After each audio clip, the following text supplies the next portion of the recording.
देखिए बच्चों, हम आप लोग को पिछले क्लास में इलेक्ट्रिक फील्ड के बारे में पूरा बढ़िया से पढ़ा दिए हैं। लेक्चर देखे थे आप लोग? अच्छा लग रहा है कि खराब लग रहा था? जो बच्चे क्लास में आ गए थे उनके लिए तो है, और जो नहीं आए थे उनके लिए लेक्चर है, जाकर देख लीजिएगा। कौन कौन देखे हैं अभी तक? मतलब देख लिए हैं कि नहीं देख लिए हैं? देख लिए हैं। इलेक्ट्रिक फील्ड किसके कारण क्रिएट होता है, बताइए? चार्ज के कारण। चार्ज का कंडीशन क्या होना चाहिए? रेस्ट होना चाहिए, तभी आपका इलेक्ट्रोस्टैटिकल थ्योरी डेवलप होता है। ठीक है। चार्ज अगर मोशन आ जाए तो इलेक्ट्रोमैग्नेटिज्म हो जाता है। ठीक है। तो थोड़ा थोड़ा होता है। और आज हम पढ़ेंगे बच्चों इलेक्ट्रिक फील्ड लाइंस के बारे में पूरी तरह से, और इलेक्ट्रिक फील्ड इंटेंसिटी के फॉर्मूला के बारे में। ठीक है। तो इलेक्ट्रिक फील्ड इंटेंसिटी होता क्या है? तो जब भी कोई चार्ज पार्टिकल अपने चारों बगल इलेक्ट्रिक फील्ड बनाता है, तो इलेक्ट्रिक फील्ड दो प्रकार का होता है, एक यूनिफॉर्म और एक नॉन यूनिफॉर्म। यानी एक समरूप होता है और एक असमरूप। तो यूनिफॉर्म इलेक्ट्रिक फील्ड में किसी भी पॉइंट पर लेकर चले जाइए तो फोर्स का मान नहीं बदलता है। और वहां पे बच्चों फोर्स का मान नहीं बदलता है, और दूसरी बात कि उस पर लगने वाली फील्ड की इंटेंसिटी भी सेम रहती है। तो क्वेश्चन उठता है कि तब दोनों के लिए अलग अलग फार्मूले लगते हैं, और दोनों के लिए अलग अलग फार्मूले लगते हैं तो फार्मूले कैसे होते हैं? देखिए बच्चों, तो हम चलते हैं यहाँ पे इलेक्ट्रिक फील्ड को समझने।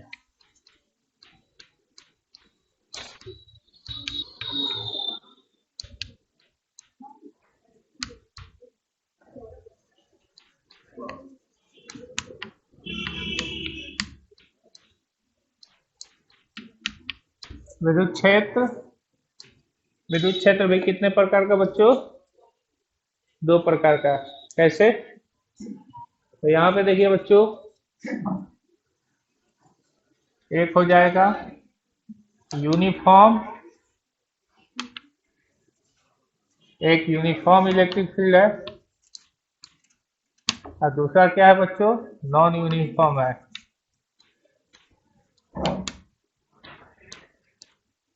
एक समरूप है बच्चों, और एक क्या है, बोलिए? असमरूप। यूनिफॉर्म इलेक्ट्रिक फील्ड का फिगर कैसा होता है, नॉन यूनिफॉर्म इलेक्ट्रिक फील्ड का कैसा होता है, दोनों समझिए बच्चों। यहाँ पे एक पॉजिटिव चार्ज पार्टिकल है। कैसा चार्ज पार्टिकल है? पॉजिटिव। तो इससे निकलने वाली फील्ड लाइन कुछ इस प्रकार से होगी। ठीक है।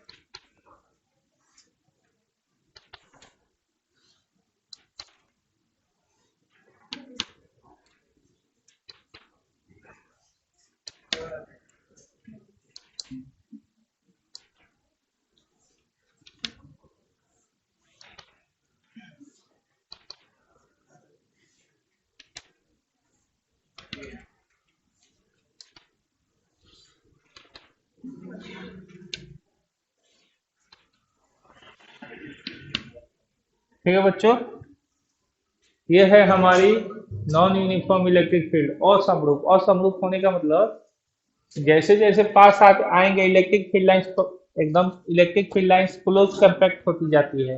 लेकिन जैसे जैसे दूर जाते हैं इलेक्ट्रिक फील्ड लाइन एक दूसरे से दूर होती चली जाती है। यानी फील्ड लाइंस की इंटेंसिटी, यानी मतलब जितना उसमें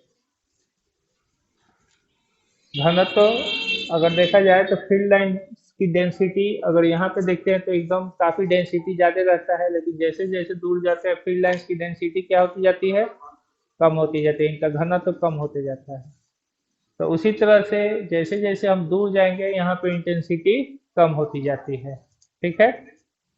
और यूनिफॉर्म इलेक्ट्रिक फील्ड का फॉर्मूला कुछ इस प्रकार से होता है, और ये कुछ इस प्रकार से ड्रॉ किए जाते हैं। यहाँ पर सारी फील्ड लाइंस आपस में क्या होती है, पैरेलल होती है। ये तो हम पिछले क्लास में बता चुके हैं। क्वेश्चन उठेगा कि दोनों फील्ड में क्या अंतर है।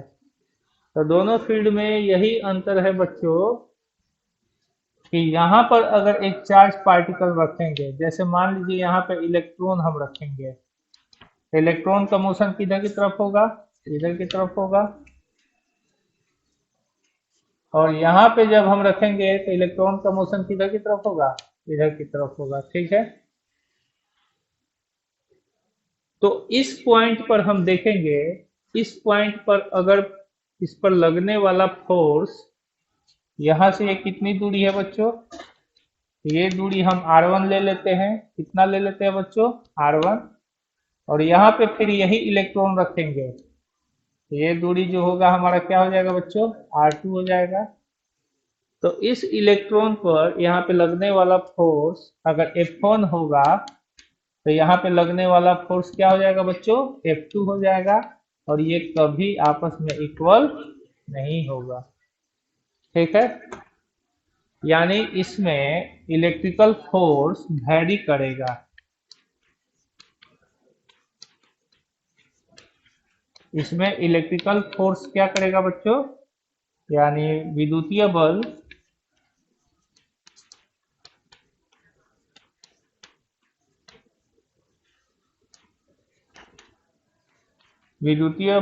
वैरी करेगा।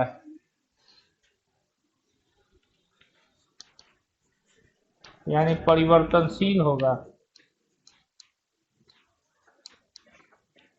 ठीक है बच्चों, विद्युतीय बल परिवर्तनशील होगा। ये जितना पास रहेगा उतना ज्यादा इसके ऊपर क्या लगेगा बच्चों, ये जितना पास रहेगा फोर्स का अमाउंट ज्यादा होगा, जितना दूर रहेगा फोर्स का अमाउंट कम होगा। लेकिन वही इलेक्ट्रॉन अगर यहाँ पे है और वही इलेक्ट्रॉन यहाँ पे है तो दोनों कंडीशन में मोशन इधर ही होगा। ठीक है, लेकिन अंतर ये हो जाएगा बच्चों कि यहाँ पे अगर F1 फोर्स लगेगा, यहाँ पे अगर F1 फोर्स लगेगा और यहाँ पे F2 फोर्स लगेगा तो यहाँ पे F1 और F2 आपस में क्या हो जाएगा, बराबर हो जाएगा। यानी इस फील्ड में किसी एक सर्टेन पार्टिकल पर, यानी एक ही पार्टिकल पर लगने वाला फोर्स यानी बल क्या रहेगा बच्चों, कांस्टेंट रहेगा। क्या रहेगा, कांस्टेंट यानी नियत रहेगा। बल क्या रहेगा बच्चों, नियत रहेगा। लेकिन इस फील्ड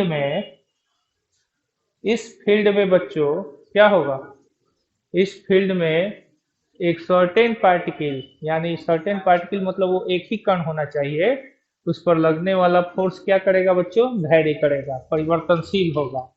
यानी जैसे जैसे दूरी बढ़ाएंगे वैसे वैसे फोर्स का मान कम होते जाएगा और जैसे जैसे पास जाएंगे वैसे वैसे फोर्स का मान बढ़ेगा। लेकिन यहाँ पे जैसे जैसे दूर जाएंगे फोर्स का मान वही रहेगा, जैसे जैसे पास आएंगे फोर्स का भी मान वही रहेगा। क्योंकि यहाँ पे फील्ड लाइंस आपस में क्या है, पैरेलल है। और यहाँ पे फील्ड लाइंस आपस में डाइवर्जिंग है। डाइवर्जिंग मतलब जानते हो क्या होता है, अपसरित है।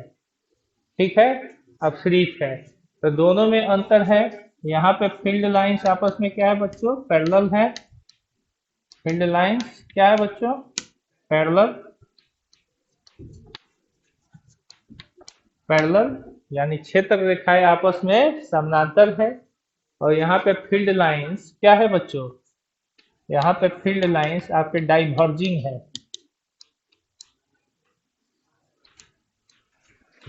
डाइवर्जिंग का हिंदी होता है अपसरित। अपसरित, अपसरित मतलब एक बिंदु से निकल के आगे चल के फैलते चले जाना। ठीक है, और कन्वर्जिंग का मतलब किसी स्रोत से निकल के एक बिंदु पर आकर फिक्स हो जाना। तो नॉन यूनिफॉर्म के इलेक्ट्रिक फील्ड लाइंस या तो कन्वर्जिंग होते हैं और नहीं तो डाइवर्जिंग होते हैं।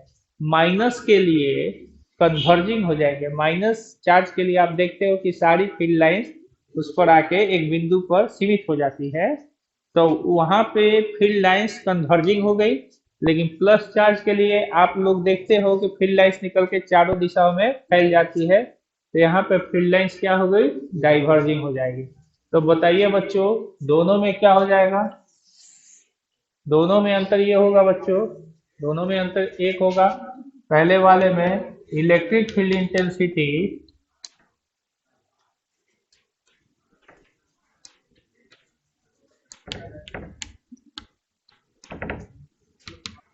इलेक्ट्रिक फील्ड इंटेंसिटी, इसका हिंदी क्या होता है बच्चों, विद्युत क्षेत्र की तीव्रता।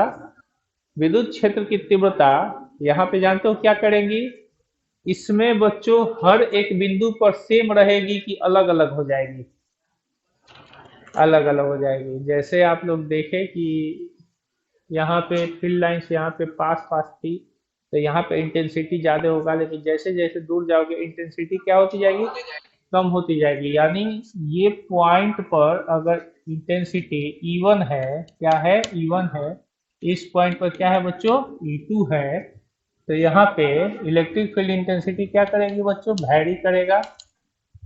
क्या करेगा बच्चों, वैरी, यानी परिवर्तनशील होगा। और यहाँ पे E1 नॉट इक्वल टू क्या हो जाएगा बच्चों, E2 हो जाएगा। यहाँ पे E1 not equal to E2 हो जाएगा। और यूनिफॉर्म इलेक्ट्रिक फील्ड में अगर इस पॉइंट को E1 लेते हो, इस पॉइंट को E2 लेते हो, तो यहाँ पे हर एक पॉइंट पे फील्ड लाइंस सेम डिस्टेंस पर है, ठीक है। तो यहाँ पे इलेक्ट्रिक फील्ड इंटेंसिटी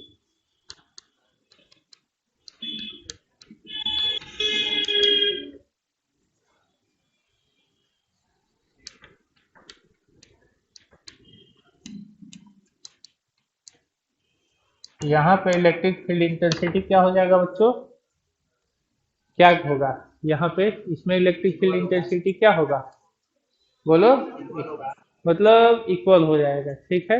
यानी यहाँ पे E1 इज इक्वल टू क्या हो जाएगा बच्चों, E2 हो जाएगा। अब समझ में आया।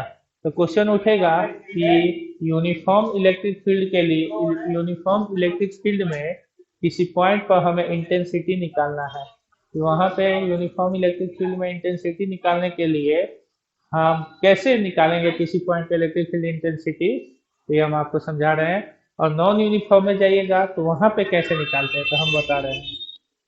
यहाँ का इलेक्ट्रिक फील्ड इंटेंसिटी निकालने के लिए बच्चों, और यहाँ इसमें का इलेक्ट्रिक फील्ड इंटेंसिटी निकालने के लिए अंतर एक ही है कि एक का इंटेंसिटी निकालने के लिए इस पॉइंट पर अगर आपको इलेक्ट्रिक फील्ड इंटेंसिटी निकालना है, जो चार्ज पार्टिकल से कितना डिस्टेंस पर है बच्चों, R डिस्टेंस पर है, कितना डिस्टेंस पर है, R।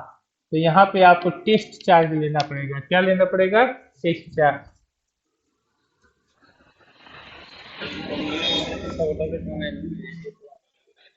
अच्छा, ए छोटे सर इधर आइए।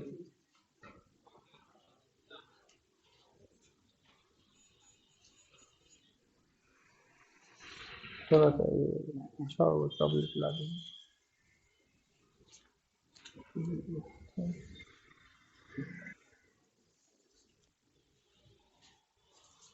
ठीक है। तो यहाँ पे इलेक्ट्रिक फील्ड इंटेंसिटी E1 और E2 आपस में क्या होगा बच्चों, बराबर होगा। और यहाँ पे electric field intensity E1 not equal to क्या होगा, E2 होगा, ठीक है। अब देखिए यहाँ पे ध्यान दीजिएगा बच्चों, हाँ, यहाँ पे हम आप लोगों को समझा रहे थे कि अगर इस पॉइंट पर इलेक्ट्रिक फील्ड इंटेंसिटी निकालना होगा, यानी इस फील्ड में किसी भी पॉइंट पर अगर इंटेंसिटी निकालना होगा तो +1 कूलम चार्ज लेना पड़ेगा, क्या लेना पड़ेगा, +1 कूलम चार्ज। लेकिन यहाँ पर अगर किसी भी पॉइंट पर आपको इलेक्ट्रिक फील्ड इंटेंसिटी निकालना होगा, तो यहाँ पे Q कूलम चार्ज लेना पड़ेगा, क्या लेना पड़ेगा, Q कूलम चार्ज। यानी आप 1 कूलम भी यहाँ पर ले सकते हो, चाहे 1 कूलम से कम या बेसी, कम या अधिक भी कर सकते हो, लेकिन वहां पे हमेशा कितना लेना पड़ेगा, 1 कूलम चार्ज। तो ये हो जाएगा आपका बड़ा Q का मान और ये हो जाएगा छोटा Q का मान।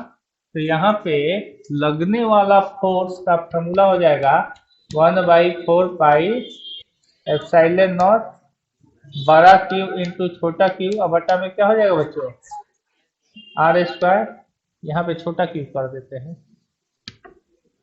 और यहाँ पे छोटे क्यू का मान कितना कूलम है बच्चों, 1 कूलम। यानी आपका इलेक्ट्रिक फील्ड इंटेंसिटी का मान आ जाएगा 1/4 पाई एप्सिलॉन नॉट, और क्यू छोटा क्यू के जगह पर कितना कूलम रख दोगे, 1 कूलम, तो क्यू बाई क्या हो जाएगा बच्चों, आर स्क्वायर। यानी इलेक्ट्रिक फील्ड इंटेंसिटी होता है, यानी फोर्स ऑन +1 कूलम चार्ज, यानी 1 कूलम चार्ज पर आप कितना फोर्स महसूस कर रहे हो उस पॉइंट पर, ठीक है। और यहाँ पे देखिए, हम देख रहे हैं कि यहाँ पे क्यू कूलम चार्ज पर जो फोर्स लग रहा है, छोटा क्यू कूलम चार्ज पर इस डायरेक्शन में जो फोर्स लग रहा है वो F न्यूटन लग रहा है। तो हम ऐसे कहते हैं कि चूंकि क्यू कूलम चार्ज पर कितना न्यूटन फोर्स लग रहा है, F न्यूटन फोर्स लग रहा है। इलेक्ट्रिक फील्ड इंटेंसिटी का डिफिनीशन होता है +1 कूलम चार्ज पर लगने वाला फोर्स, ठीक है। कि कोई भी चार्ज पार्टिकल अपने चारों बगल एक इनविजिबल फील्ड बनाता है जिसे हम इलेक्ट्रिक फील्ड कहते हैं, ठीक है। और उस इलेक्ट्रिक फील्ड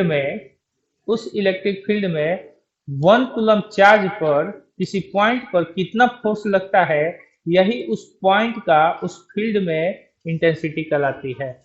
जैसे हम देखते हैं कि एक चार्ज क्रिएट किया, मान लीजिए एक चार्ज पार्टिकल हम ले लेते हैं, और वो चार्ज पार्टिकल अपने चारों बगल इनविजिबल फील्ड क्रिएट कर दिया जिसे हम इलेक्ट्रिक फील्ड कहेंगे। अब हमें यहाँ पे इंटेंसिटी निकालना है कि इसके द्वारा इस पॉइंट पर इंटेंसिटी कितना होगा।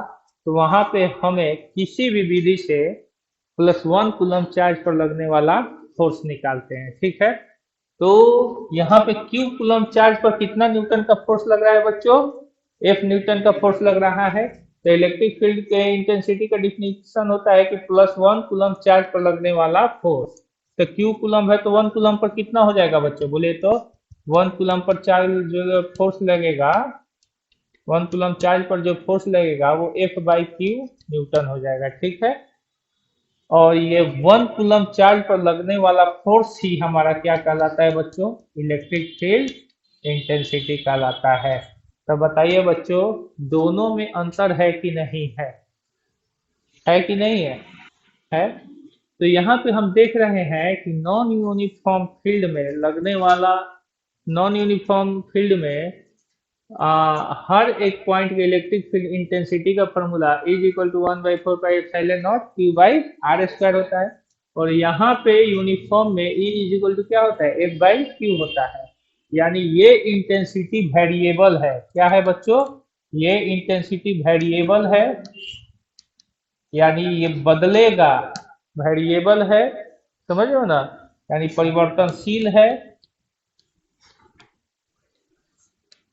परिवर्तनशील है। लेकिन ये जो इलेक्ट्रिक फील्ड इंटेंसिटी है ये क्या है बच्चों, ये बताइए तो क्या है, फिक्स है, यानी ये नियत है, ठीक है। और ये किसके आधार पर वेरिएशन करेगा, तो ये डिस्टेंस के आधार पर वेरी करता है। किसके आधार पर वेरी करता है, डिस्टेंस के आधार पर, ठीक है। तो E डायरेक्टली प्रोपोर्शनल टू क्या हो जाता है, 1/r² हो जाता है। ये कई बार का ऑब्जेक्टिव में पूछा है कि किसी भी फील्ड की इंटेंसिटी के लिए कौन सा कंडीशन है, केबल है। तो E directly proportional to 1/r² है, ठीक है बच्चों, समझ में आ गया। चलिए यहां पर देखिए बच्चों,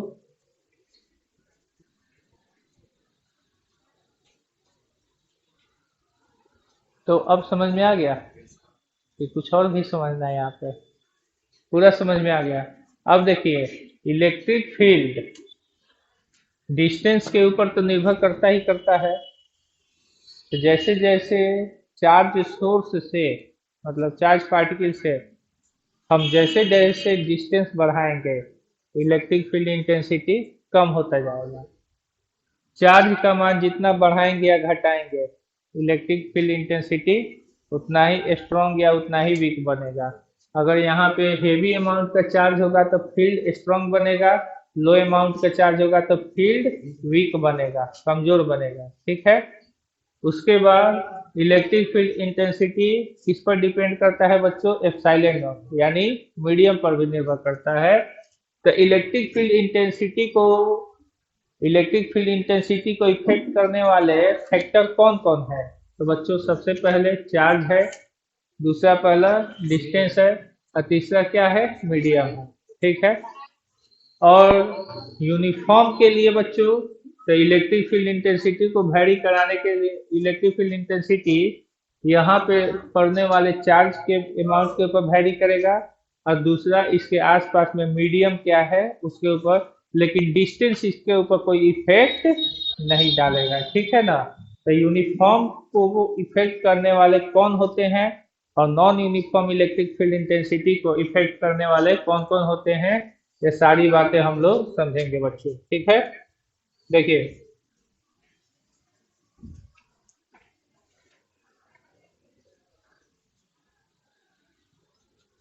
फैक्टर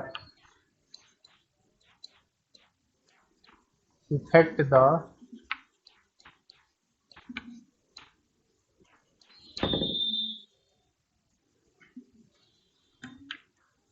इलेक्ट्रिक फील्ड इंटेंसिटी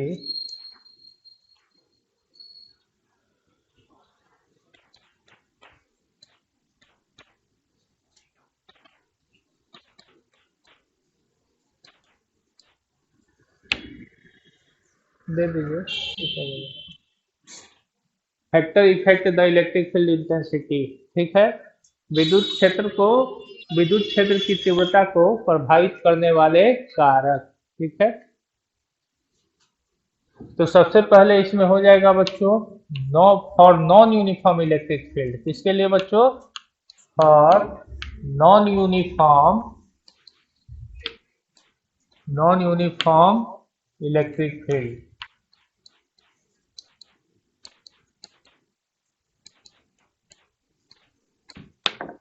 और नॉन यूनिफॉर्म इलेक्ट्रिक फील्ड और समरूप विद्युत क्षेत्र के लिए। तो नॉन यूनिफॉर्म इलेक्ट्रिक फील्ड के लिए यानी और समरूप विद्युत क्षेत्र के लिए आपका ई का फॉर्मूला क्या होता है, 1/4 पाई एप्सिलॉन नॉट, और यहाँ पे क्यू बाई आर स्क्वायर। तो सबसे पहला amount of charge,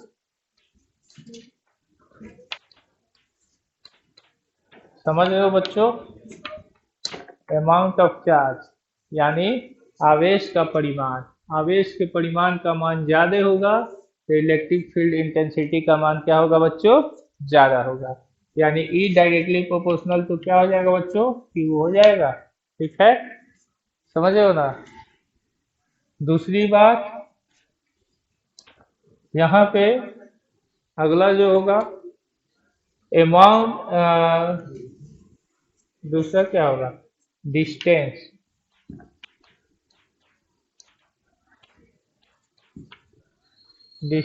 from charge, यानी आवेश से दूरी, यानी जिस आवेश द्वारा विद्युत क्षेत्र बना है, जिस आवेश द्वारा विद्युत क्षेत्र बना है उस आवेश से दूरी भी इलेक्ट्रिक फील्ड इंटेंसिटी को प्रभावित करेगी, यानी ई डायरेक्टली प्रोपोर्शनल टू 1/r², ठीक है, समझ रहे हो। और तीसरा नंबर फैक्टर क्या है बच्चों, medium around the charge, medium around the charge, यानी आवेश के अगल बगल का माध्यम। यही अंतर होता है बच्चों ग्रेविटेशनल फील्ड में और इलेक्ट्रिक फील्ड में। ग्रेविटेशनल फील्ड के अगल बगल का मीडियम उसको इफेक्टेड नहीं करता है, लेकिन इलेक्ट्रिक फील्ड को उसके अगल बगल का मीडियम क्या करता है बच्चों, इफेक्टेड करता है, प्रभावित करता है कि अगल बगल आपका मीडियम कैसा है बच्चों, ठीक है। अगल बगल का मीडियम कैसा है, अगल बगल का मीडियम कुछ अलग तरीके का हो तो वो इलेक्ट्रिक फील्ड इंटेंसिटी को क्या करते हैं, इफेक्टेड करते हैं। जैसे फॉर एयर यानी हवा के लिए, इसके लिए बच्चों फॉर एयर यानी हवा के लिए E बराबर 1/4 पाई एप्सिलॉन नॉट, और क्या हो जाएगा बच्चों, Q/r² हो जाएगा। अब फॉर अदर मीडियम, दूसरे माध्यम के लिए,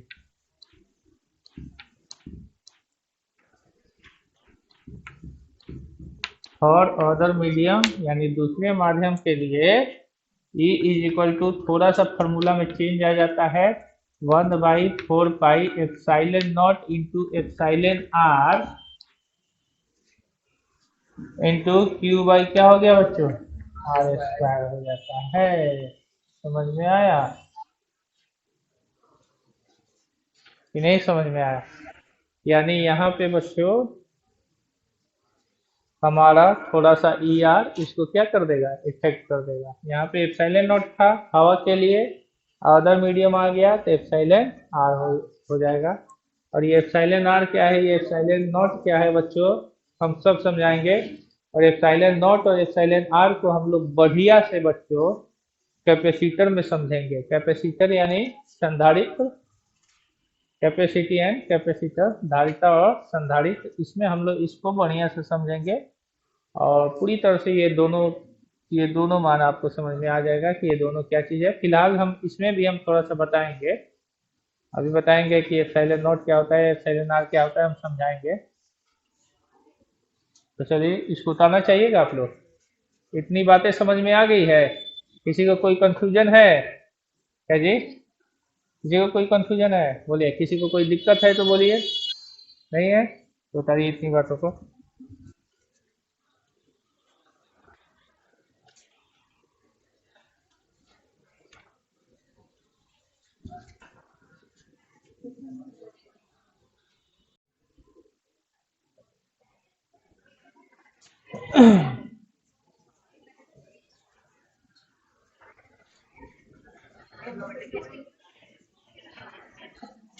अच्छा बच्चों बताइए कि नॉन यूनिफॉर्म इलेक्ट्रिक फील्ड में इलेक्ट्रिक फील्ड इंटेंसिटी को प्रभावित करने वाले कितने फैक्टर थे? तीन। एक अमाउंट ऑफ चार्ज था, दूसरा डिस्टेंस फ्रॉम चार्ज था, और तीसरा मीडियम अराउंड द चार्ज। यानी एक आवेश का परिमाण, दूसरा आवेश से दूरी, और तीसरा आवेश के चारों ओर का माध्यम। ठीक है, ये तीन ऐसे परिमाण थे जो मतलब किसको प्रभावित कर रहे थे, नॉन यूनिफॉर्म वाले इलेक्ट्रिक फील्ड को। और अब हम समझेंगे यूनिफॉर्म इलेक्ट्रिक फील्ड को प्रभावित करने वाले फैक्टर। तो दूसरे नंबर में आ जाता है आपका, दूसरा नंबर में क्या आ जाता है बच्चों, for uniform electric field.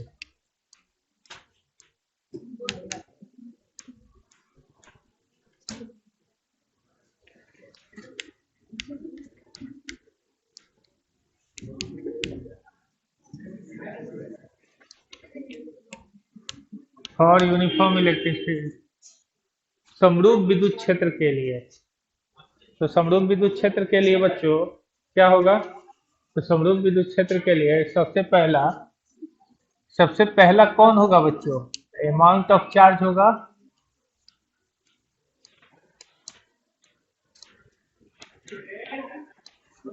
Amount of charge होगा यानी आवेश का परिमाण, समझ रहे हो। और दूसरा क्या होगा, दूरी थोड़ी होगा यूनिफॉर्म में। यूनिफॉर्म में तो कितना भी डिस्टेंस पर जाओगे ना तो इलेक्ट्रिक फील्ड लाइंस आपस में पैरेलल ही रहेंगी, समानांतर ही रहेंगी। इसमें क्या होगा, मीडियम होगा, medium around the charge source, medium around the charge source. ठीक है, ठीक है, medium around the charge source. ठीक है, यहाँ पे देखिए बच्चों,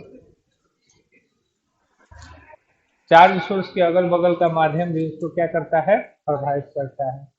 ठीक है, अब यहाँ पे देखिए, यहाँ पे कुछ ऐसे ऐसे शब्द आए हैं जिसको समझना बहुत जरूरी है।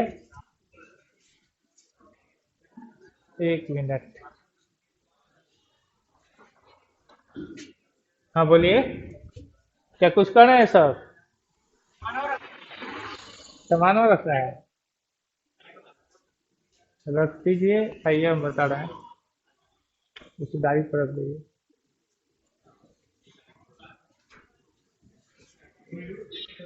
गाड़ी को देखिए, कोई कोई खुलने वाला है तो उसी में भी बैग रख दीजिए अपना। कोई भी दरवाजा खोल के देखिए ना, अंदर रख दीजिए अपना बैग।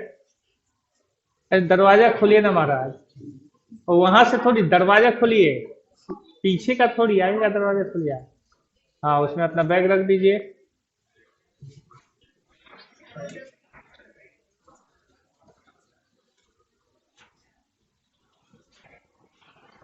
चलिए देखिए, मीडियम अराउंड द 400 हो गया बच्चों। कुछ ऐसे टर्म और कुछ ऐसे शब्द है जो अभी हम लोग के सामने आए, थोड़ा आप लोगों को परेशान किए। जैसे +1 कूलम चार्ज, इसको जानते हो क्या कहा जाता है? टेस्ट चार्ज कहा जाता है, यानी परीक्षण आवेश।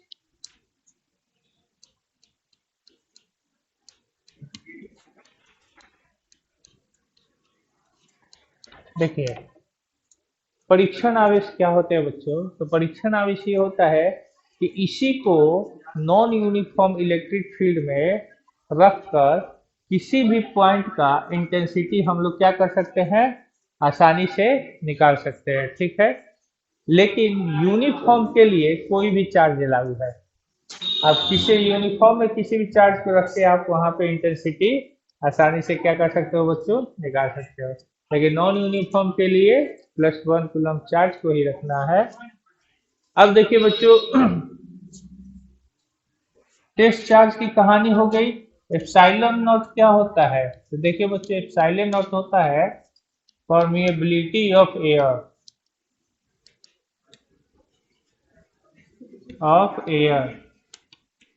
हवा का परावैद्युतांक।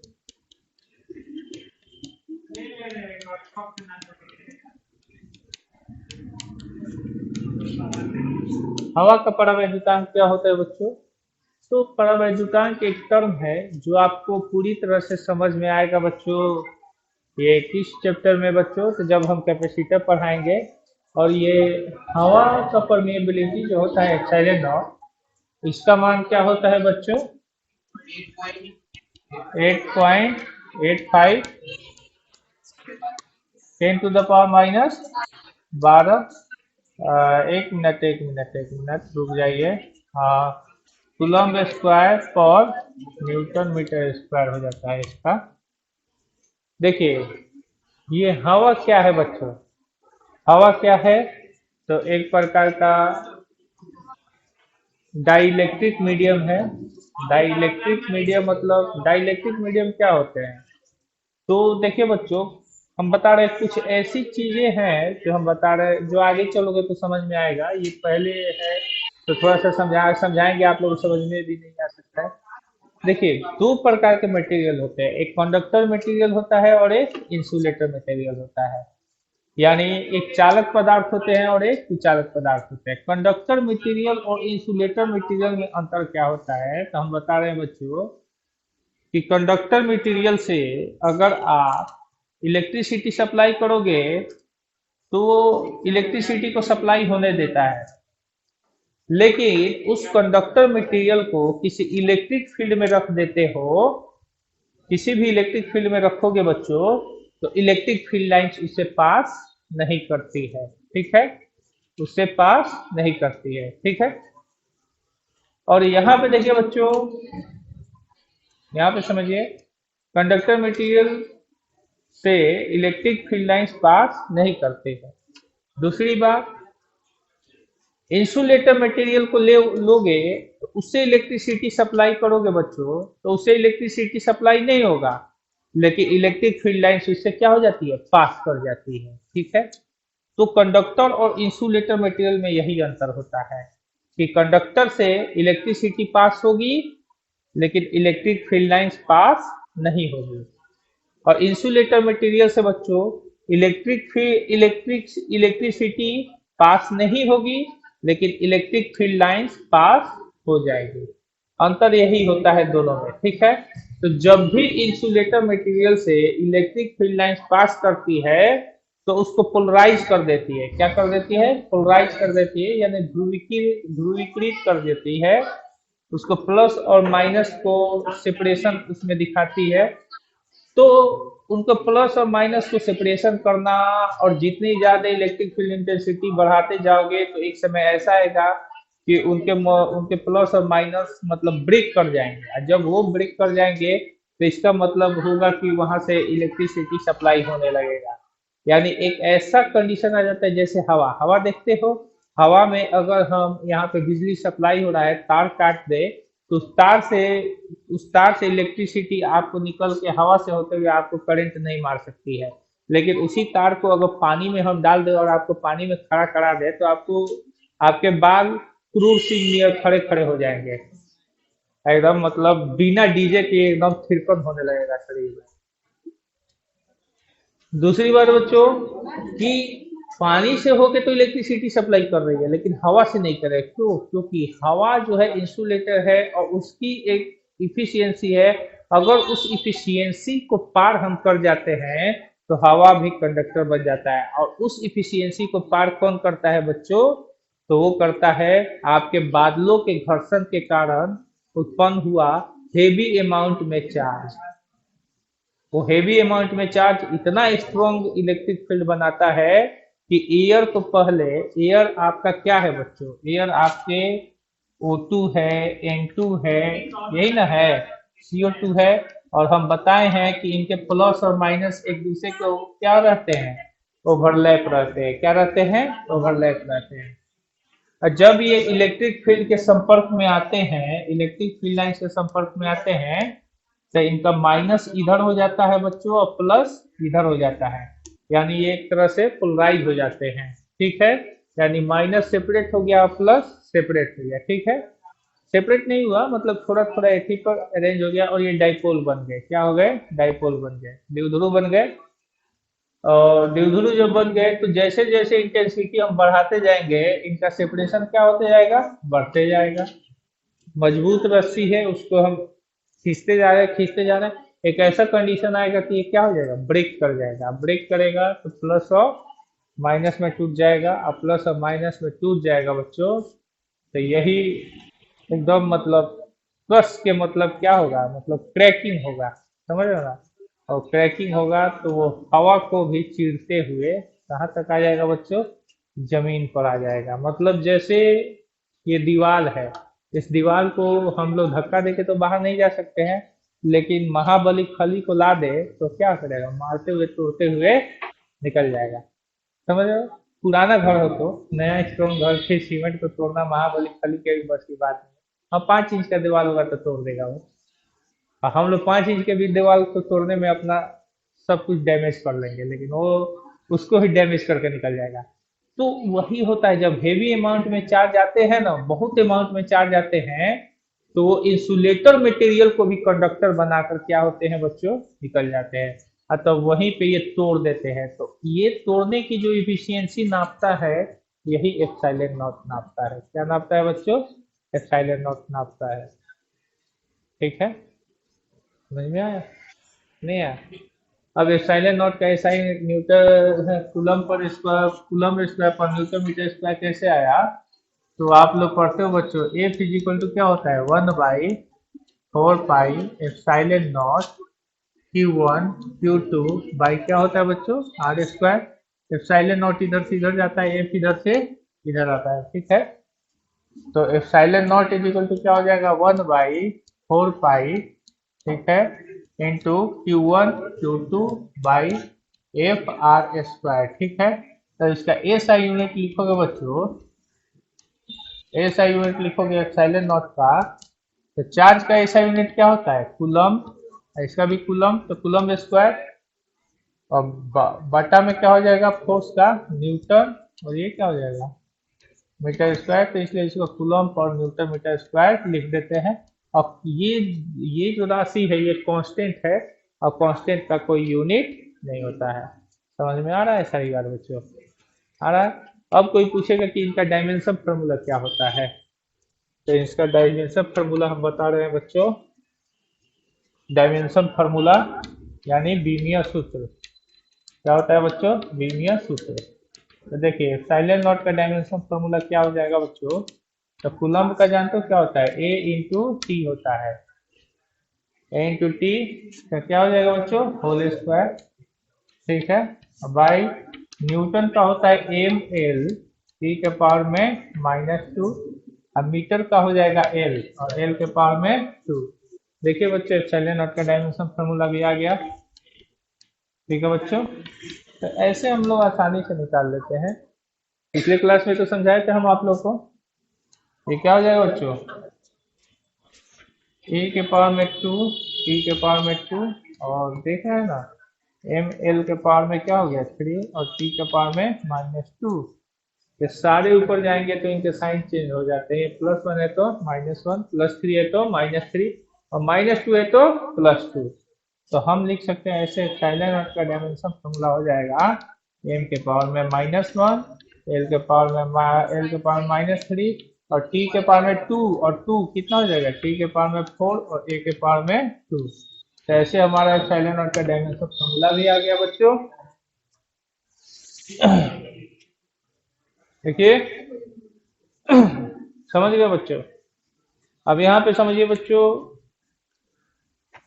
हमें जब एयर के लिए इलेक्ट्रिक फील्ड इंटेंसिटी निकालना है, हमने जब एयर के लिए इलेक्ट्रिक फील्ड इंटेंसिटी निकाला नॉन यूनिफॉर्म में, तो E इज इक्वल टू क्या आ गया बच्चों? 1/4 पाई एप्सिलॉन नॉट और क्या है बच्चों? Q/r² आया।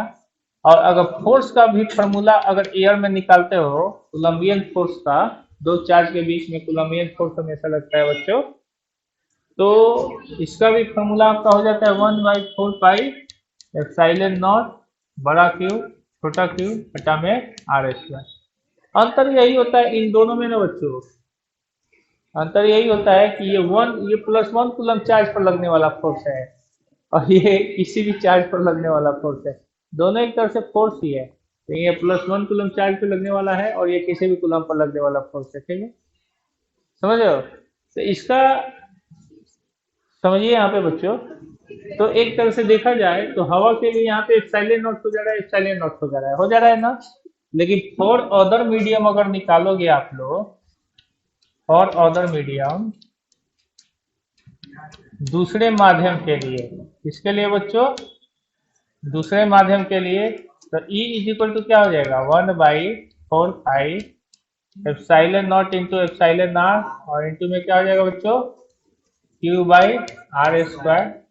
यहाँ पे इंटू डाला जाता है। ठीक है, और F इज इक्वल टू क्या हो जाएगा बच्चों? 1/4 pi epsilon naught into epsilon R into क्या हो जाएगा? Q/r²। तो देखिए बच्चों, ये होता है बच्चों ई आर को हम जानते हो क्या कहते हैं? एप्सिलॉन आर को हम कहते हैं रिलेटिव परमिएबिलिटी।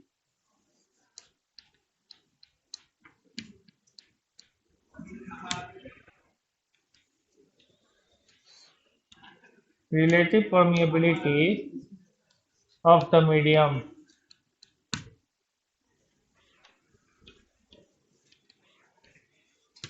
हवा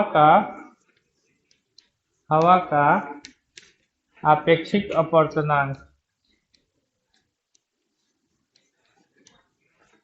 हवा का आपेक्षिक अपवर्तनांक नहीं सॉरी, माध्यम का अपेक्षिक अपवर्तनांक।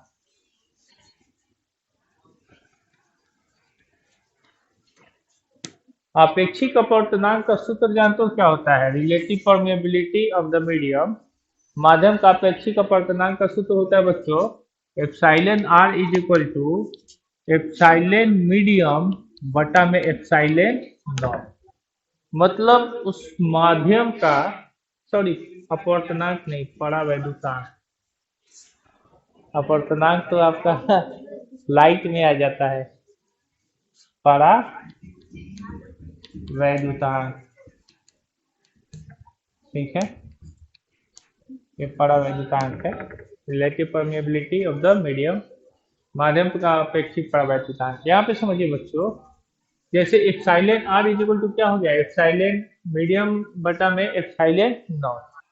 अपेक्षित मतलब होता है किसी के रेस्पेक्ट में, रिलेटिव मतलब होता है किसी के रेस्पेक्ट में उसका वैल्यू निकालना, ठीक है। जैसे हम कहते हैं कि तुम ताकतवर हो, कैसे ताकतवर हो, तो किसी बच्चे के रेस्पेक्ट में आपने उसको पीट दिया, तो उसके रेस्पेक्ट में आप ताकतवर हो। अगर आपको कोई पीट कर चला जाए तो क्या कहेंगे कि आप कमजोर हो, तो किसके रेस्पेक्ट में, उस बच्चे के रेस्पेक्ट में जो आपको पीट के गया, ठीक है। तो यहाँ पे सबसे कमजोर कौन है बच्चों, हवा है, हवा है। और हवा के रिस्पेक्ट में ये सब इससे क्या होते हैं, ताकतवर होते हैं, ठीक है। तो ताकतवर होते हैं तो ये हवा को पीट कर जाएंगे, तो कितने तरीके से पीटेंगे। अब जैसे मान लीजिए दो ताकतवर बच्चे आए और एक कमजोर बच्चा खड़ा है, तो एक ताकतवर बच्चा उसको उठा के फेंकेगा तो उसका हाथ टूट सकता है, और दूसरा ताकतवर बच्चा उठा के पटका उसको तो उसका हाथ और पैर दोनों टूट गया, तो हम कहेंगे कौन सबसे ज्यादा ताकतवर है, तो जिसके कारण हाथ और पैर टूटा वही ना सबसे ज्यादा ताकतवर है। तो इस आधार पर हम लोग बच्चों एक रिलेटिव लेते हैं, मतलब एक अपेक्षित मान लेते हैं, उस पर हम किसी मान को निर्धारित करते हैं, ठीक है। उस मान पर निर्धारित करने से हमारा एप्सिलॉन आर क्या हो जाता है बच्चों, एप्सिलॉन एम बटा में एप्सिलॉन नॉट। जहाँ पे ये क्या है, परमिएबिलिटी ऑफ एयर है, हवा का परावैद्युतांक है, और ये क्या है, परमिएबिलिटी ऑफ द मीडियम है, हवा का मतलब उस माध्यम का परावैद्युतांक। तो हवा के लिए तो हवा का परावैद्युतांक आपने यूज कर लिया, लेकिन यहाँ पे माध्यम का परावैद्युतांक यूज किया नहीं, लेकिन आपने किया है, कैसे किया है, तो दूसरे रूपों में किया है, देखिए। E इज इक्वल टू क्या लिख सकते हैं, 1/4 pi epsilon naught into epsilon M बटा, सॉरी एप्सिलॉन एम बटा में एप्सिलॉन नॉट लिख सकते हो एप्सिलॉन आर के जगह पर, यहाँ पे देख रहे हो ना, इसके जगह पर एप्सिलॉन आर की जगह पर एप्सिलॉन एम बटा में एप्सिलॉन नॉट नहीं लिख सकते हो, बोलिए लिख सकते हो।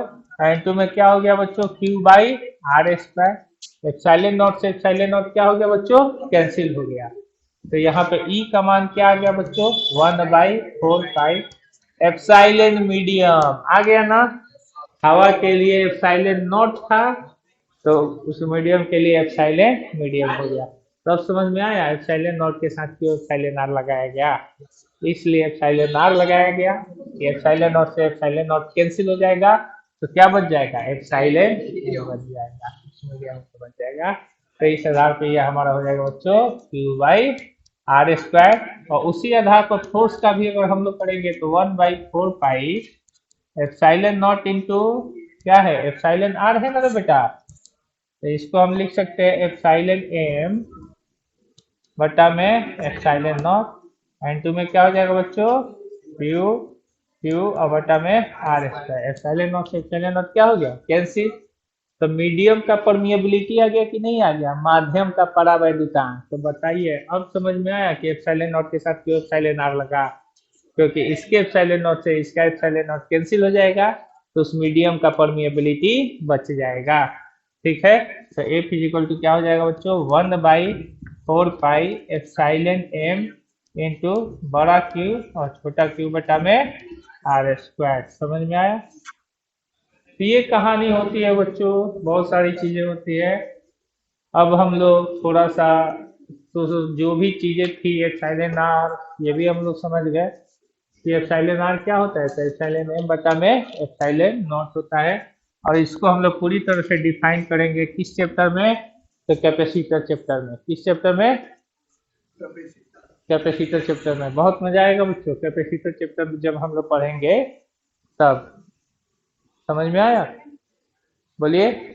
अब हम इलेक्ट्रिक फील्ड के बारे में सारी बातें हम बता के इलेक्ट्रिक फील्ड लाइंस आज हम आप लोग को पढ़ाएंगे आगे, और इलेक्ट्रिक फील्ड लाइंस को पढ़ाने के बाद हम इलेक्ट्रिक फील्ड और ग्रेविटेशनल फील्ड में कंपेयर करेंगे, इलेक्ट्रिकल फोर्स और ग्रेविटेशनल फोर्स में भी कंपेयर करेंगे, फिर उसके बाद सुपरपोजिशन ऑफ चार्ज पढ़ेंगे, ठीक है। और उसके बाद सॉरी सुपरपोजिशन, ये प्रिंसिपल ऑफ सुपरपोजिशन पढ़ेंगे, और ध्यारोपण का सिद्धांत पढ़ेंगे। उसके बाद हम लोग फोर्स का वेक्टर फॉर्म पढ़ेंगे, इलेक्ट्रिकल फोर्स का वेक्टर फॉर्म, और उसके बाद डाइपोल और डाइपोल के कारण इंटेंसिटी। तो इस तरह से हमारा पूरा ये चैप्टर समाप्त हो जाएगा। ठीक है, अब हम पढ़ाई काफ़ी तेज़ी से निकालेंगे आप लोग के लिए और सेकंड चैप्टर लेकर चलेंगे। अब बहुत जल्दी जल्दी पढ़ेंगे और क्वेश्चन ये सब आप लोग को करते चलना है। ठीक है।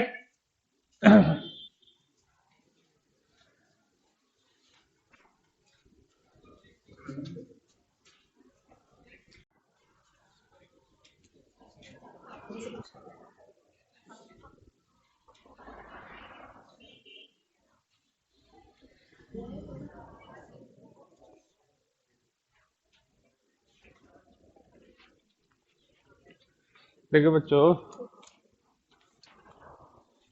इलेक्ट्रिक फील्ड के बारे में तो हम पूरी तरह से समझा दिए हैं।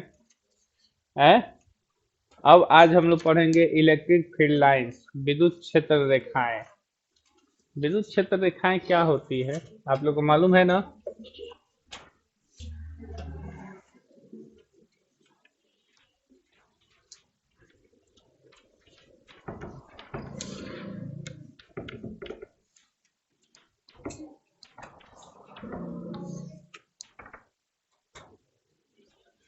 Electric field lines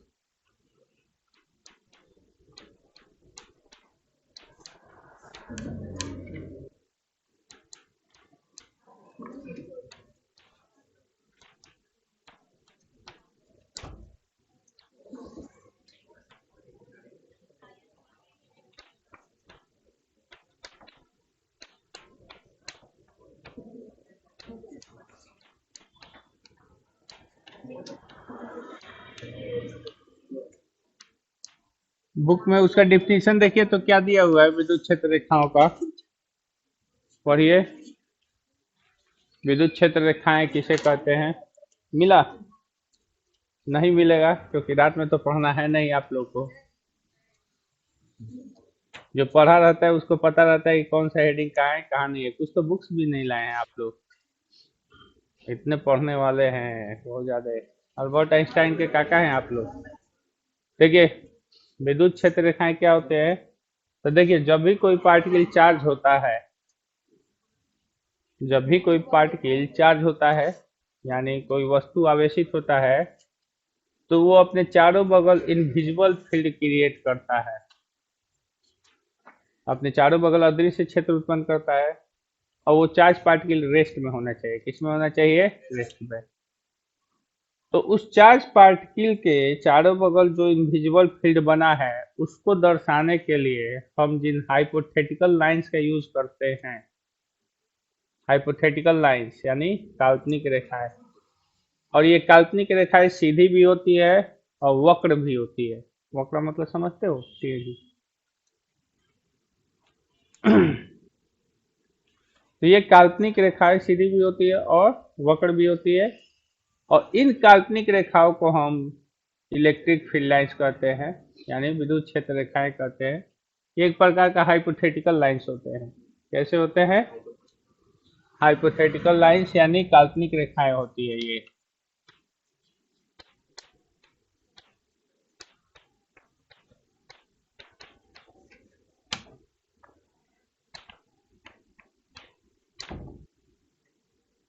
hypothetical lines यानी काल्पनिक रेखाएं।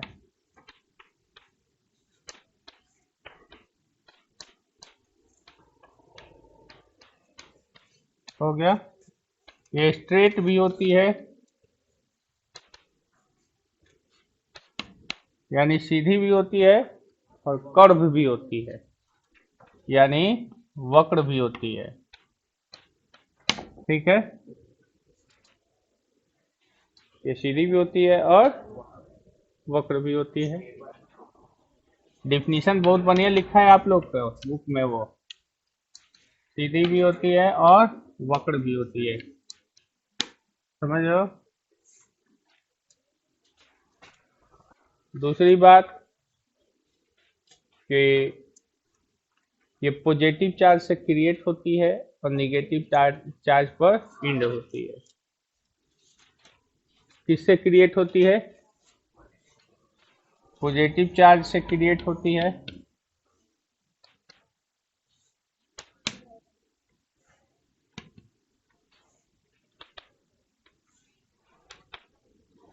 ये सारी इसकी प्रॉपर्टी है। देखो इलेक्ट्रिक फील्ड लाइंस की प्रॉपर्टी में आपको लिखा होगा, इलेक्ट्रिक फील्ड लाइंस की प्रॉपर्टी में लिखा होगा, विद्युत क्षेत्र रेखाओं की विशेषताओं में लिखा होगा, ये कहाँ से निकलती है, पॉजिटिव चार्ज से निकलती है और निगेटिव चार्ज पर क्या होती है, समाप्त होती है। और ये जो फील्ड लाइंस निकलती है, ये निकल कर जानते हो कहाँ तक चली जाती है, इनफाइनाइट तक चली जाती है। क्या होती है, इनफाइनाइट तक चली जाती है। समझ में आया। दूसरी बात, अगर निगेटिव फील्ड का हम अगर बनाते हैं, माइनस फील्ड पर बनाते हैं, तो माइनस फील्ड पर ये क्या होती है, समाप्त होती है। सॉरी, निगेटिव चार्ज पर ये क्या होती है, समाप्त होती है। और निगेटिव चार्ज द्वारा बनाया हुआ इलेक्ट्रिक फील्ड लाइंस, देखिए अंतर क्या होता है। यहाँ पे ये लोग डाइवर्जिंग होते हैं। क्या होते हैं, डाइवर्जिंग, यानी ये अपसरित होती है, ठीक है। और निगेटिव चार्ज पर जानते हो क्या होता है, ये कन्वर्जिंग होती है।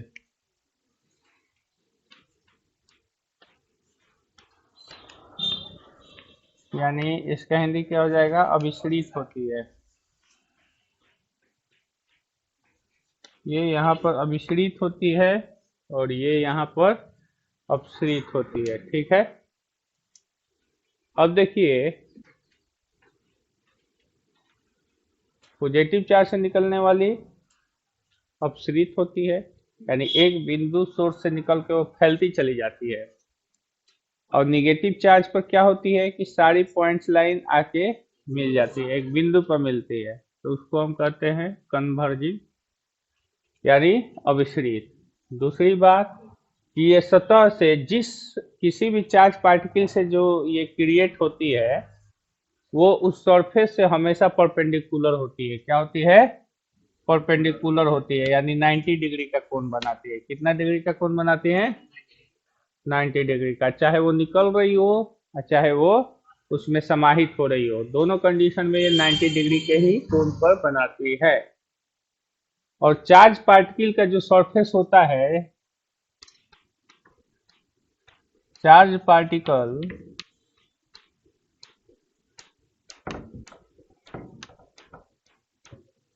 चार्ज पार्टिकल का जो सरफेस होता है, यानी आवेशित वस्तु का जो सतह होता है, उसको इक्विपोटेंशियल सरफेस भी कह सकते हो। इक्विपोटेंशियल सरफेस, इक्विपोटेंशियल सरफेस का हिंदी क्या होता है, नहीं मालूम है, पढ़ेगा तुम सब थोड़ी है। इक्विपोटेंशियल सरफेस का हिंदी होता है समविभवी पृष्ठ। याद आया कि नहीं आया, कैसे याद आएगा, बताए थे ना ऐसे करके हम, कि जैसे जैसे दूर जाते हैं इलेक्ट्रिक फील्ड इंटेंसिटी बढ़ती जाती है, कम होती जाती है। लेकिन एक सरफेस ऐसा होता है जहाँ पे इलेक्ट्रिक फील्ड इंटेंसिटी क्या होती है, सेम होती है। मतलब हर पॉइंट पे उस सरफेस पर इलेक्ट्रिक फील्ड इंटेंसिटी सेम होती है, उसी को हम क्या कहते हैं, इक्विपोटेंशियल सरफेस कहते हैं।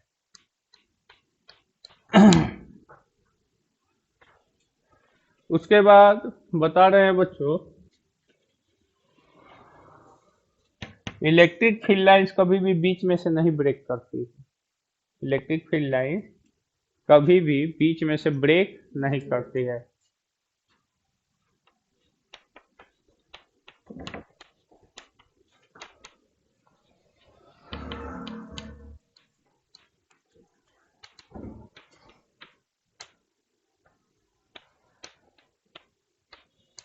Not breakable.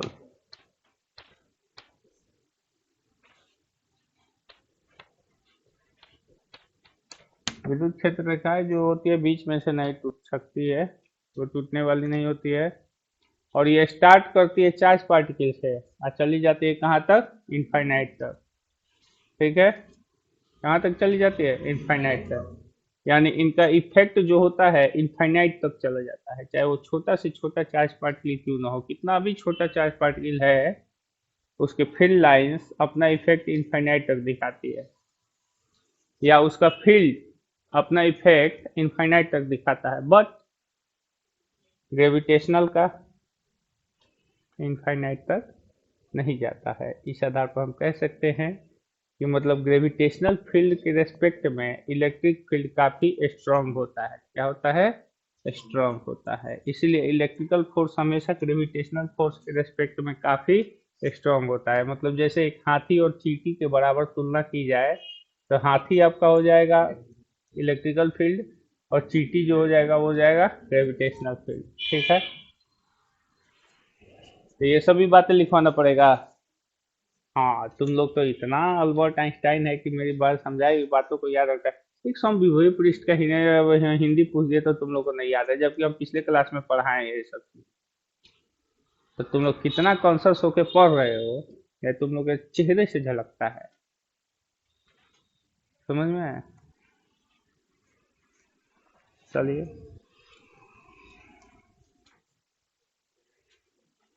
अब देखिए बच्चों, अगला बात बता रहे हैं। इलेक्ट्रिक फील्ड लाइंस जो होती है आप देख रहे हो कि ये सीधी होती है, तो इसका मतलब आप समझ रहे हो कि इसको माइक्रोस्कोपिक लेवल पर आप नहीं देख रहे हो।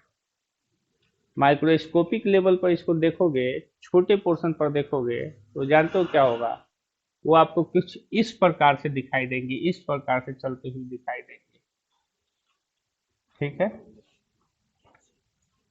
एज एग्जाम्पल जैसे देखते हो लाइट का जो तुम टॉर्च बारते हो तो तुमको तुम्हारी आंखों से कैसे दिखता है? सीधी रेखा में जाते हुए लाइट का टॉर्च दिखाई देता है।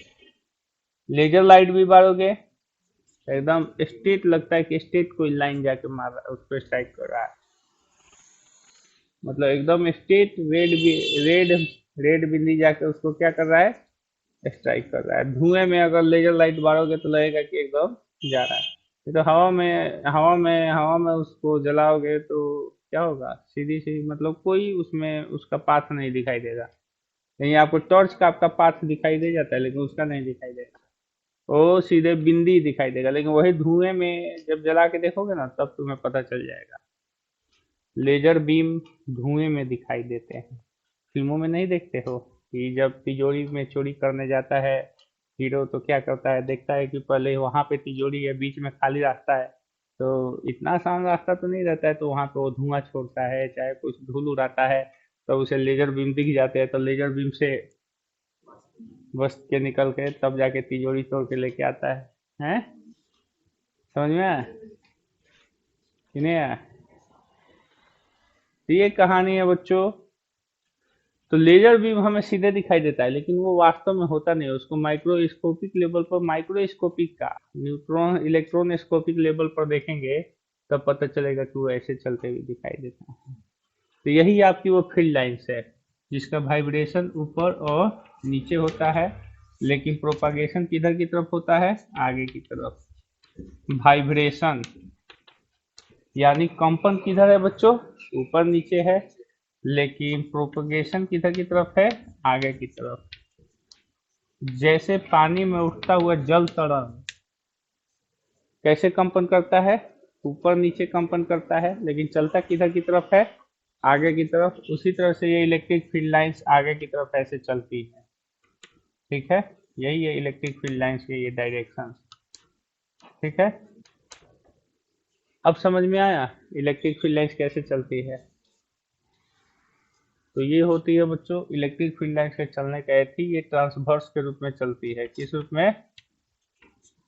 ट्रांसवर्स। ट्रांसवर्स का हिंदी क्या होता है? हैं? ओहो, अनुप्रस्थ। ट्रांसवर्स का हिंदी अनुप्रस्थ होता है। ठीक है,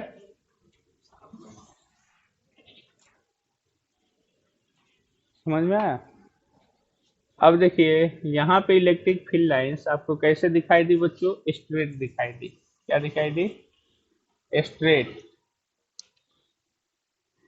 स्ट्रेट यानी सीधा। कैसे दिखाई दी बच्चों? सीधा। लेकिन इलेक्ट्रिक फील्ड लाइंस कर्व कब होती है, मालूम है? नहीं ना मालूम है, बताइए कर्व कब होती है? जब एक पॉजिटिव चार्ज हो और दूसरा निगेटिव चार्ज हो, तो पॉजिटिव और निगेटिव चार्ज दोनों साथ साथ जब फील्ड बनाते हैं तो उस समय फील्ड लाइंस कर्व हो जाती है। और जब सिर्फ अकेले पॉजिटिव चार्ज बनाएगा तो स्ट्रेट लाइन, अकेले निगेटिव चार्ज बनाएगा तो भी स्ट्रेट लाइन। लेकिन जब पॉजिटिव और निगेटिव एक साथ साथ आ जाते हैं तो इलेक्ट्रिक फील्ड लाइंस कर्व हो जाती है। कर्व हो जाती है यानी मुड़ जाती है। कैसे मुड़ती है ये भी दिखाएं? बुक पढ़िए, हम शुरू से बोलते हैं कि बुक पढ़िए, बहुत मजा आएगा। ये प्लस है बच्चों और ये क्या है, माइनस है। इलेक्ट्रिक फील्ड लाइंस ऐसे प्लस से निकल के कहाँ पे जाएगी, माइनस पर। इसमें तो कुछ कहने की बात है नहीं।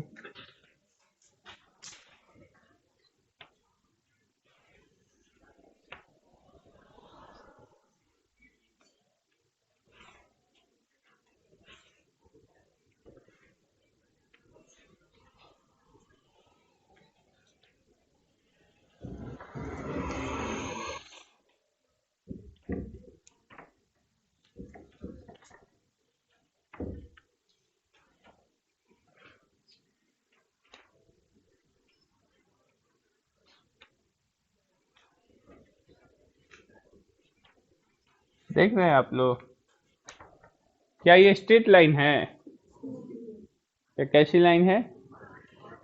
कर्व मतलब टेढ़ी लाइन, वक्र लाइन।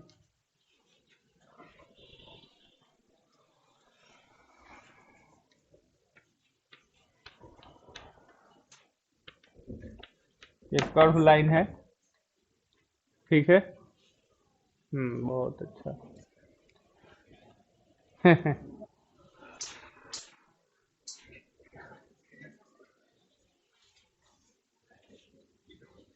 समझ गए? लेकिन आप लोग कुछ देख रहे हो, यहाँ पे इलेक्ट्रिक फील्ड लाइन पास पास है, यहाँ पे इलेक्ट्रिक फील्ड लाइंस क्या होती है, दूर दूर। यानी जब वो निकल रही है तो पास पास में थी, लेकिन जैसे जैसे आगे जा रही है वो दूर होती जा रही है। इसका मतलब हमें ये रिजल्ट मिलता है, ए इसका मतलब हमें ये रिजल्ट मिलता है कि ये फील्ड लाइंस एक दूसरे को रिपल्स करने का प्रयास करती है। क्या करती है, एक दूसरे को रिपल्स करने का प्रयास करती है, दूर दूर भागे। That is the reason the same charge repels each other. यही वो रीजन है जिसके कारण समान आवेश एक दूसरे को क्या कहते हैं, प्रतिकर्षित करते हैं। यानी इलेक्ट्रिक फील्ड लाइन यहाँ से निकली तो एकदम पास पास निकली, लेकिन जैसे जैसे दूरी उनकी बढ़ी वैसे वैसे वो एक दूसरे से दूर होना चाहिए, ठीक है। यहाँ से ये दूर हो गई, ये इससे यहाँ से दूर हो गई। यानी इलेक्ट्रिक फील्ड लाइंस एक दूसरे को रिपल्स करने का प्रयास करती है। यही कारण है बच्चों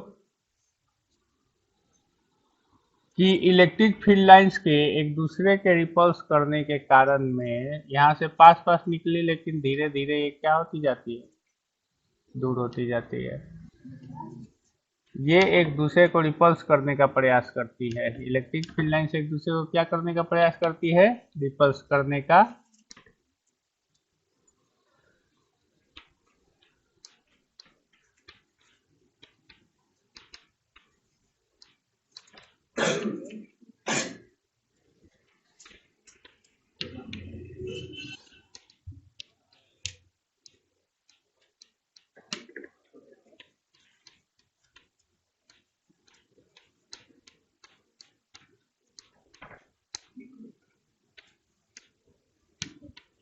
electric field lines repels each other, यानी विद्युत क्षेत्र रेखाएं एक दूसरे को क्या करने का प्रयास करती है, प्रतिकर्षित करती है, प्रतिकर्षित करने का प्रयास करती है। दूसरी बात बच्चों,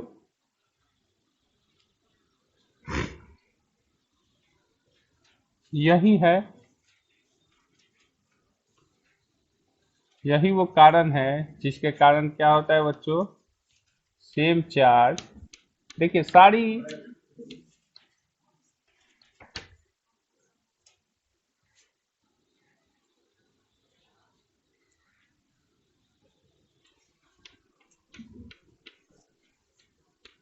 रिपल्स ईच अदर।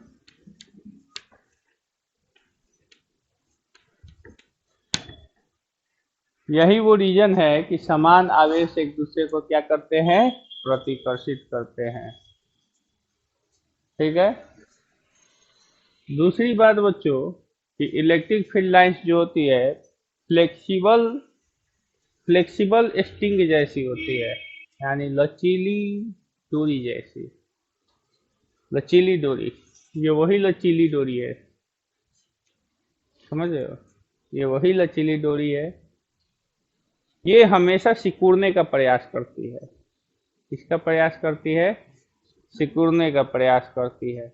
अब सिकुड़ने का प्रयास करेगी तो क्या होगा, हम बता रहे हैं क्या होगा। Electric field lines are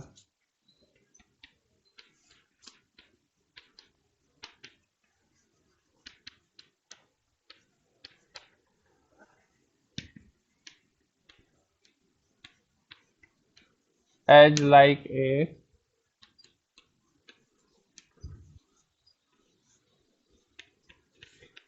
flexible string.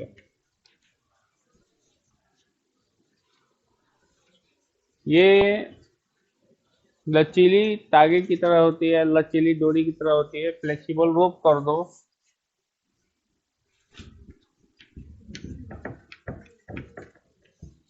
और ये हमें क्या प्रयास करने हैं, ये हमेशा try to always always swing.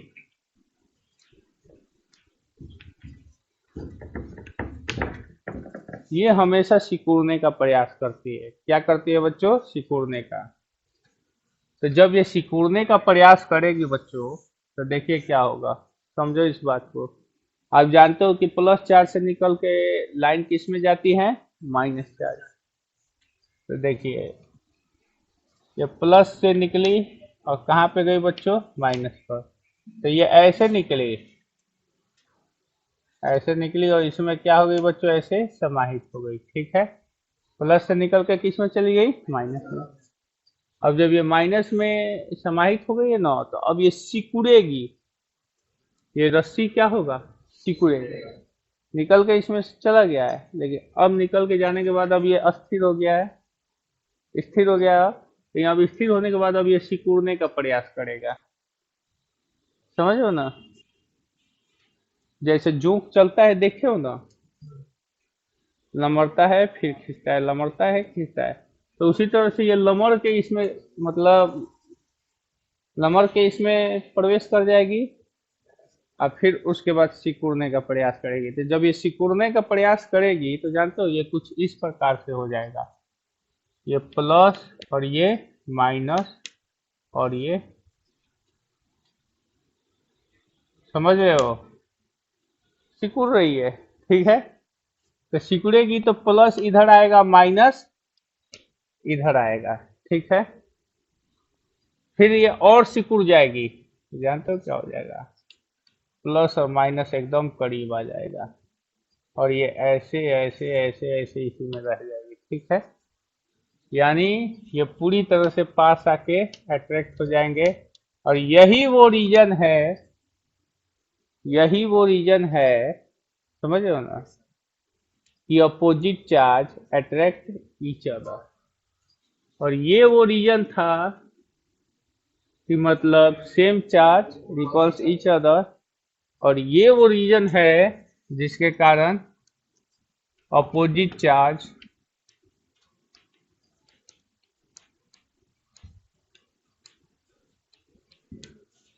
Attract each other.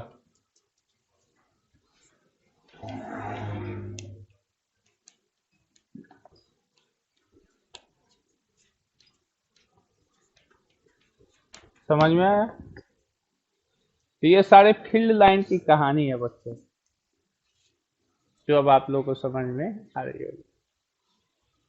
अब देखिए इलेक्ट्रिक फील्ड का डायरेक्शन कैसे पता चलता है। तो डायरेक्शन ऑफ इलेक्ट्रिक फील्ड,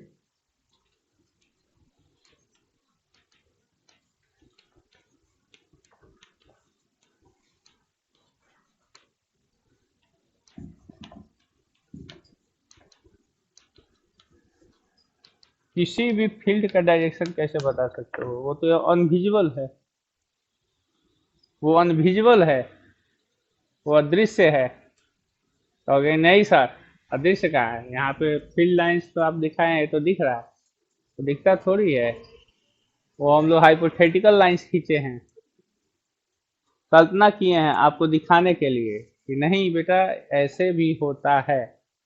ठीक है, इस बात को समझिए।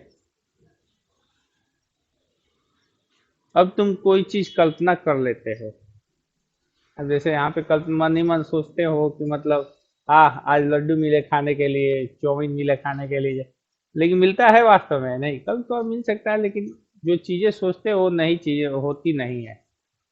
मतलब जो चीजें तुम अपनी कल्पनाओं में सोचते हो, कल्पनाओं में देखते हो, क्या वो वास्तव में होती है, नहीं होती है। तो उसी तरह से ये कल्पना की गई है, वैज्ञानिकों के माइंड द्वारा कल्पना की गई है, वो लाइंस है जिसके द्वारा किसी भी इलेक्ट्रिक फील्ड को रिप्रेजेंट करते हैं हम।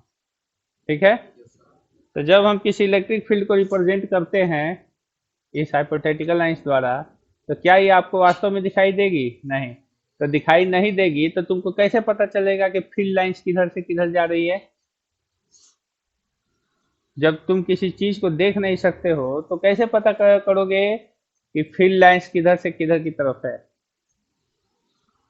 इस जगह पर फील्ड फील्ड इस पॉइंट पर फील्ड का डायरेक्शन क्या है, इस पॉइंट पर फील्ड का डायरेक्शन क्या है। जब तुमको फील्ड दिखाई ही नहीं दे रहा है तो कैसे पता करोगे। साइंस के स्टूडेंट हो, क्यों नहीं पता कर सकते हो।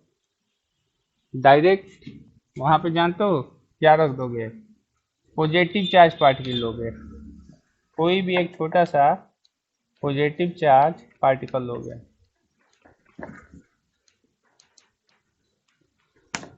पॉजिटिव चार्ज पार्टिकल लोगे, तो जैसे ही पॉजिटिव चार्ज पार्टिकल लोगे उस फील्ड में रखोगे, तो पॉजिटिव चार्ज पार्टिकल जानते हो किस डायरेक्शन में मोशन करता है। अगर ये पॉजिटिव चार्ज पार्टिकल है तो ये हमेशा फील्ड के डायरेक्शन में मोशन करेगा। किस डायरेक्शन में मोशन करेगा, फील्ड के डायरेक्शन में। तो तुम्हें पता चल जाएगा जिधर पॉजिटिव चार्ज वो भागा, समझ लेना कि फील्ड के डायरेक्शन उधर ही है। ठीक है, positive charge particle motion along the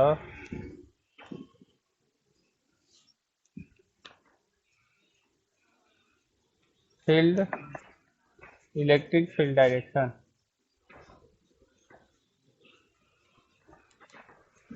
ठीक है, ये इलेक्ट्रिक फील्ड के डायरेक्शन में क्या करने लगेगा बच्चों, मोशन करने लगेगा। ठीक है, लेकिन अगर निगेटिव चार्ज पार्टिकल अगर रख दिए, मान लीजिए पॉजिटिव चार्ज नहीं है आपके पास, निगेटिव है,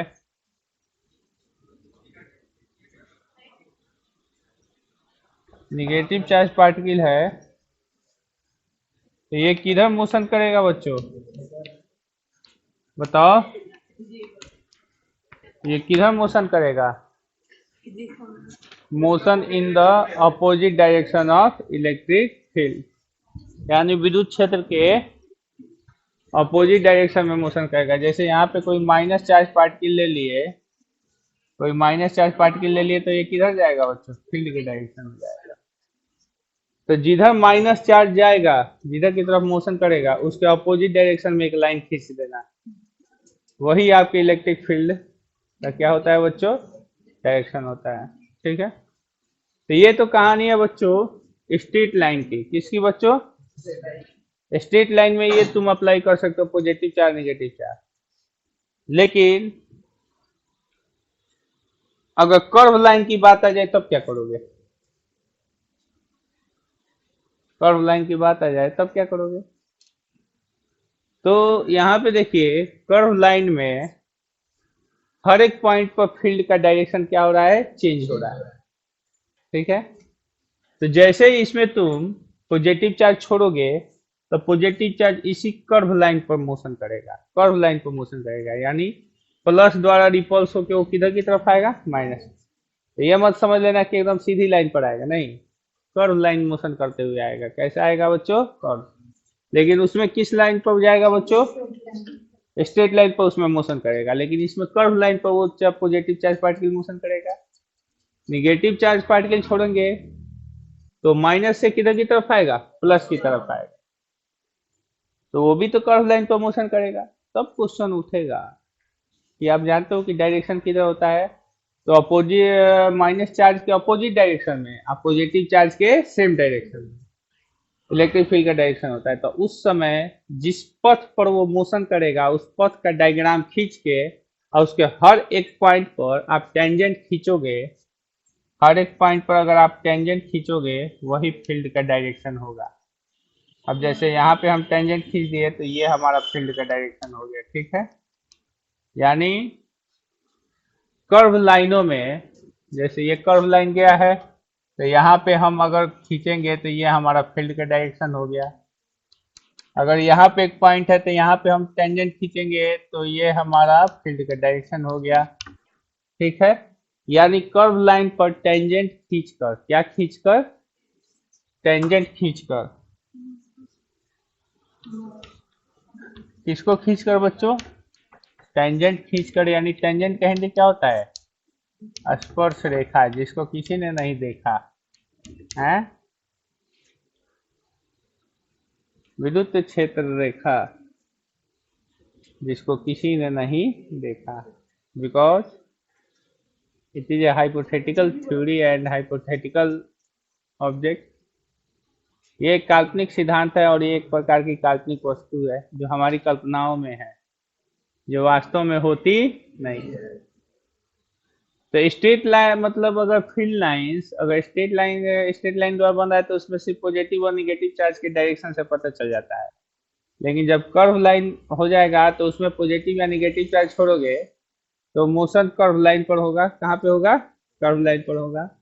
और कर्व लाइन पर जब ये मोशन होगा तो उस समय बच्चों आपको क्या करना पड़ेगा, टेंजेंट खींचना पड़ेगा। क्या खींचना पड़ेगा, tangent.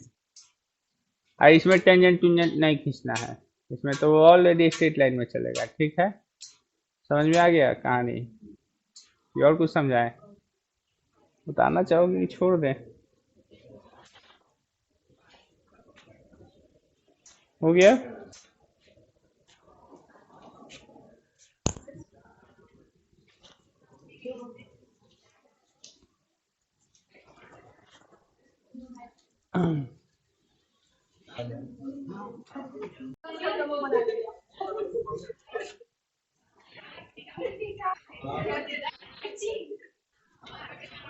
A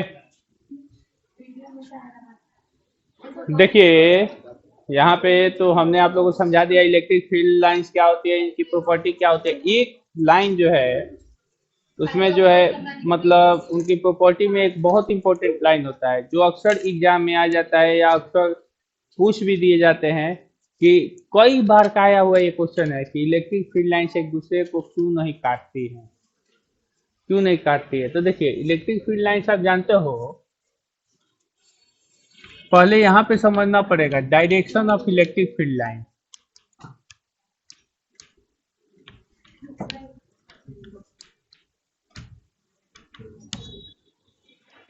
direction of electric field line,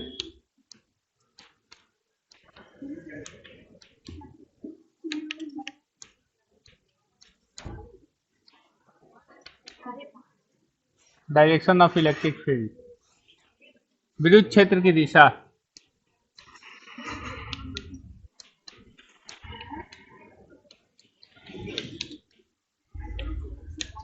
विद्युत क्षेत्र की दिशा में क्या समझते हो बच्चों, जरा हमको बताओ तो। विद्युत क्षेत्र की दिशा से आप क्या समझते हो। विद्युत क्षेत्र देखिए कई प्रकार से होते हैं। सबसे पहला कि आपका मतलब यूनिफॉर्म इलेक्ट्रिक फील्ड होता है, यूनिफॉर्म इलेक्ट्रिक फील्ड समझते हो ना,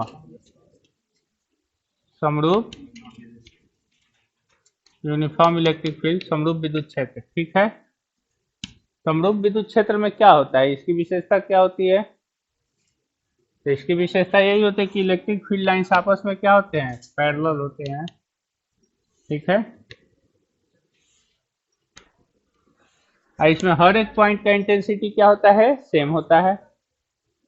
अगर इस फील्ड में आप पॉजिटिव चार्ज लेते हो तो पॉजिटिव चार्ज फील्ड के डायरेक्शन में जाएगा, और निगेटिव चार्ज लोगे तो वो फील्ड के, यानी यूनिफॉर्म इलेक्ट्रिक फील्ड का डायरेक्शन जानने के लिए हम किसी पॉजिटिव चार्ज या निगेटिव चार्ज पार्टिकल को मोशन को ऑब्जर्व करते हैं। यूनिफॉर्म इलेक्ट्रिक फील्ड का डायरेक्शन जानने के लिए, यानी समरूप विद्युत क्षेत्र का डायरेक्शन जानने के लिए, दिशा जानने के लिए हम पॉजिटिव या निगेटिव चार्ज पार्टिकल का मोशन का ऑब्जर्वेशन करते हैं, तो किधर जा रहा है। पॉजिटिव चार्ज इधर जाएगा उधर ही फील्ड का डायरेक्शन होगा, और निगेटिव चार्ज जिधर जाएगा वो उसके अपोजिट डायरेक्शन फील्ड का डायरेक्शन होगा, ठीक है। अब आता है बच्चों नॉन यूनिफॉर्म इलेक्ट्रिक फील्ड।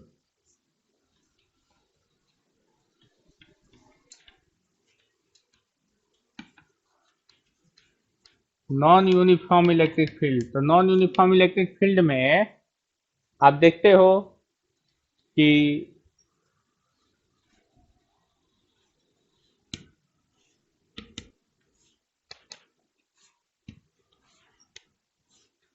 ये आपका नॉन यूनिफॉर्म है ना, ये प्लस चार्ज के कारण नॉन यूनिफॉर्म है, समझ रहे हो।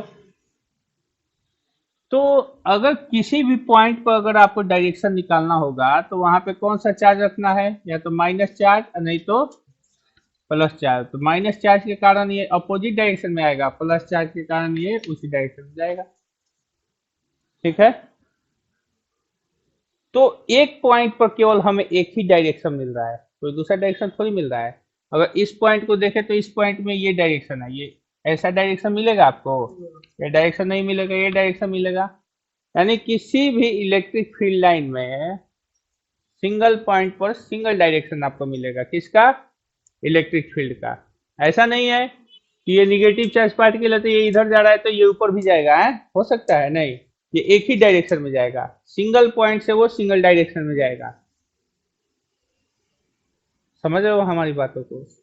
यानी इलेक्ट्रिक फील्ड में किसी पॉइंट पर अगर डायरेक्शन जानोगे तो सिंगल पॉइंट पर सिंगल डायरेक्शन, ऐसा नहीं है कि सिंगल पॉइंट पर डबल डायरेक्शन आपको देखने को मिल रहा है, नहीं। तो ये चीजें गलत है और ये चीजें सही है, सिंगल पॉइंट पर सिंगल डायरेक्शन। नॉन यूनिफॉर्म में प्लस हो गया, माइनस तो जानते ही हो, ठीक है, सब जानते हो माइनस में।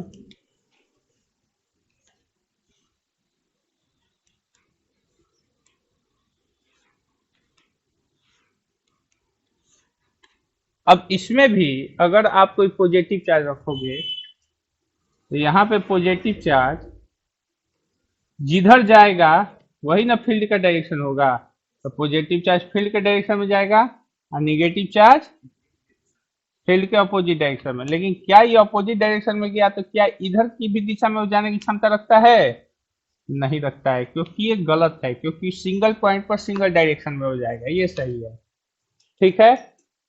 तो इलेक्ट्रिक फील्ड में किसी भी एक पॉइंट पर इलेक्ट्रिक फील्ड का कितना डायरेक्शन हो सकता है, वन डायरेक्शन हो सकता है, केवल एक डायरेक्शन, ठीक है।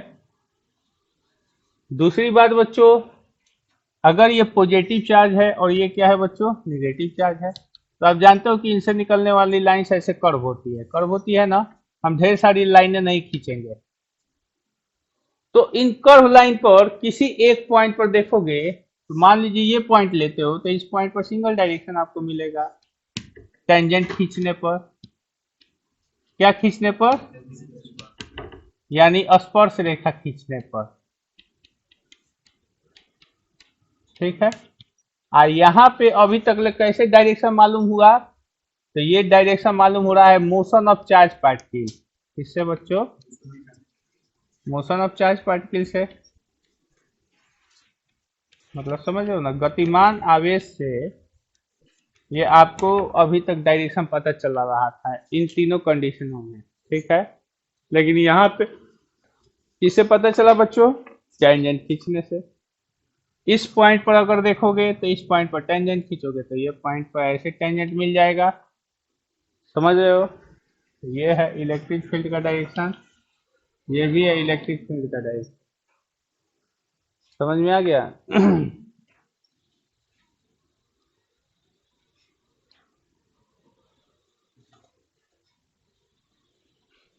समझ गए?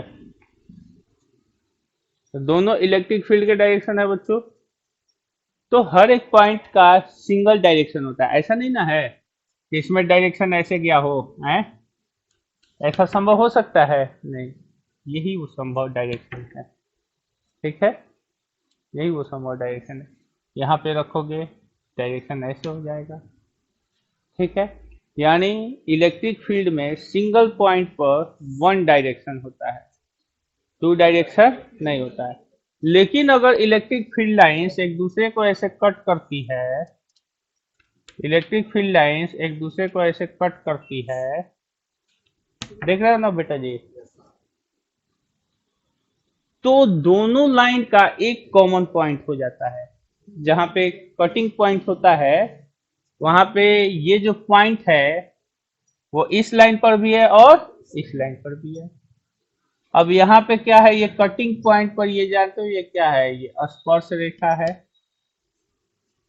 ये स्पर्श रेखा है। और यहाँ पे ये कटिंग पॉइंट पर क्या है बच्चों? ये स्पर्श रेखा है। तो बताइए एक पॉइंट पर दो डायरेक्शन संभव है?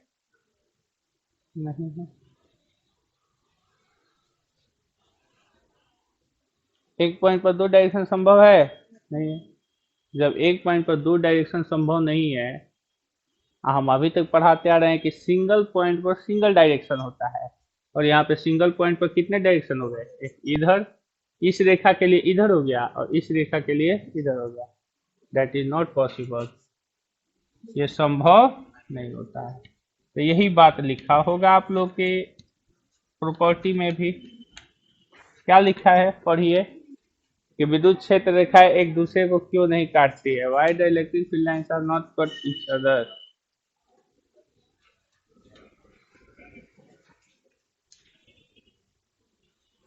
पढ़िए क्या लिखा है,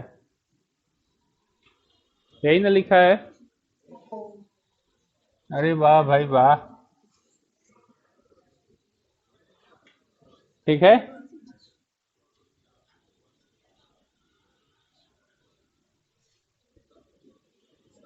हो गया बच्चों, समझ में आ गया? देखिए लिखा होगा, कोई दिक्कत है? इलेक्ट्रिक फील्ड का डायरेक्शन अभी तक जो हम लोग निकाले वो सिंगल पॉइंट पर क्या था बच्चों? सिंगल डायरेक्शन था। लेकिन जब भी इलेक्ट्रिक फील्ड लाइन एक दूसरे को कट कर देंगी तो सिंगल पॉइंट पर कितना डायरेक्शन हो जाएगा? डबल डायरेक्शन हो जाता है, जो कि संभव नहीं है। समझ में आया? अब देखिए बच्चों, अब हम लोग पढ़ेंगे डिस्ट्रीब्यूशन ऑफ चार्ज, आवेश का वितरण।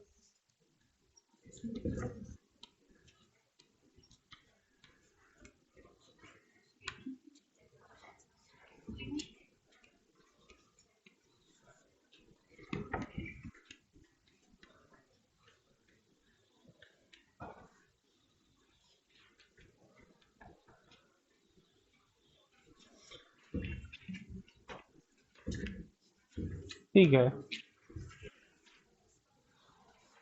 चलिए हम पूछ रहे हैं, मान लीजिए कल अनु के घर चिकन बना था, ठीक है। अनु के घर चिकन बना था, समझिए इस बात को। अगर गलती से हम पहुंच गए रहते, लेकिन कल महाशिवरात्रि था इसीलिए नहीं पहुंचे।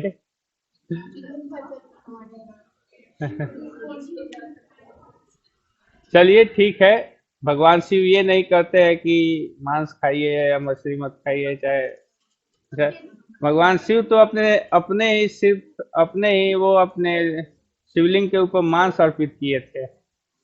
माँ पार्वती की परीक्षा लेते समय उन्होंने मांस अर्पित किया था शिवलिंग पर अघोरा रूप में। अघोरा रूप में काल भैरव को मांस मदिरा भी चढ़ाया जाता है, समझ रहे हो ना। तो वो अपने अपने पूजा की पद्धति है। जो पंडित ब्राह्मण है वो सात्विक रूप से करते हैं, जो क्षत्रिय हैं वो राजसी रूप से करते हैं, जो वैश्य या शूद्र हैं वो तामसिक रूप से करते हैं। तामस रूप से बलि उली देना, बलि देना, दारू चढ़ाना, ये सब तो सबकी अपनी अलग अलग पद्धतियां हैं। अब इसी में लोग झगड़ा करते हैं कि मेरी पद्धति सर्वश्रेष्ठ, जबकि तीनों पद्धति से वो प्रकट होते हैं बेटा। तीनों पद्धति से वो आशीर्वाद देते हैं। अरे उन्हीं के बनाए हुए सब कुछ है। तो चलिए हम थोड़ा सा इस बात पर चर्चा नहीं करेंगे, चर्चा इस बात पर करेंगे बच्चों कि जो ये डिस्ट्रीब्यूशन ऑफ चार्ज है, आवेश का वितरण है, समझिए इधर, नहीं समझिए। गलती से अगर हम पहुंच गए, हाँ अन्नू के घर पहुंच गए, चिकन बना हुआ है, अब मान लीजिए अन्नू को 4 पीस दिया गया खाने के लिए, अब मेरे को भी 4 पीस दिया गया खाने के लिए, मान लीजिए। अब मानने में क्या दिक्कत है। तो बताइए कि ये जो डिस्ट्रीब्यूशन हुआ है, ये जो डिस्ट्रीब्यूशन हुआ है, क्या ये इक्वल डिस्ट्रीब्यूशन हुआ है। उसको भी 4 पीस मिला है, मेरे को भी 4 पीस मिला, तो क्या ये इक्वल डिस्ट्रीब्यूशन हुआ है। आप लोग के नजर में इक्वल है लेकिन मेरे नजर में इक्वल नहीं है। क्यों, क्योंकि मेरा डायमेंशन उसके डायमेंशन के 5 गुना है। चाहे मान लो 3 गुना है। तो जानते हो, उसको जानते हो कितना मिलना चाहिए था, उसको 2 मिलना चाहिए था और मेरे को 6 मिलना चाहिए था, क्योंकि उसके उसके डायमेंशन के हिसाब से उसके लिए 2 इनफ है। ऐ लेकिन मेरे लिए 4 इनफ नहीं है, यानी मेरा डिस्ट्रीब्यूशन मतलब मेरे डायमेंशन के हिसाब से और उसके डायमेंशन डिस्ट्रीब्यूशन में हमको कम मिला, और उसको इससे ज्यादा डबल मिल गया। उसको उसको 2 ही चाहिए था, उसको 2 पीस में उसका काम तमाम हो जाएगा। और मेरे को तो कम से कम 6 पीस चाहिए, कम से कम 6। उससे अधिक भी जा सकता है, आधा केजी भी जा सकता है, वो मूड के ऊपर डिपेंड करता है। 1/4 केजी भी जाता है बेटा। घबराते का है।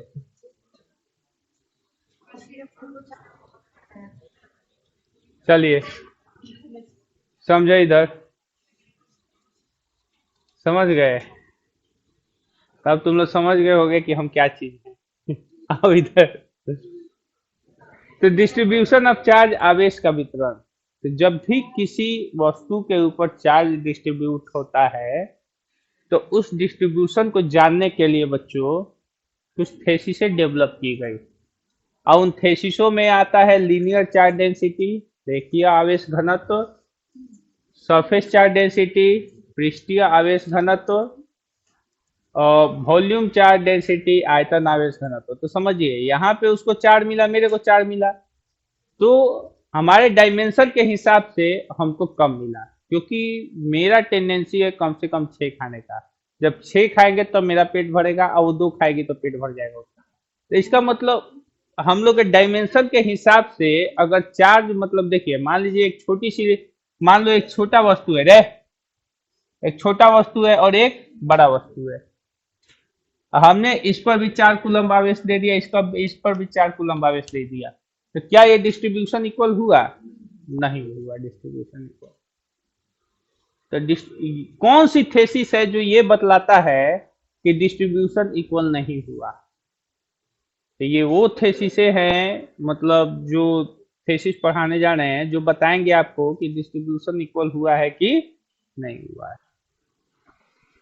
ठीक है। अब जैसे हम कह रहे हैं, ध्यान दीजिए, जैसे ये एक, सुनिए, एक 4 मीटर लंबी रेखा है, ठीक है, और एक 5 मीटर है, ठीक है। इसके ऊपर 8 कूलम्ब आवेश है, इसके ऊपर 9 कूलम्ब आवेश है। बताइए क्या ये डिस्ट्रीब्यूशन इक्वल हुआ है। क्यों नहीं हुआ है।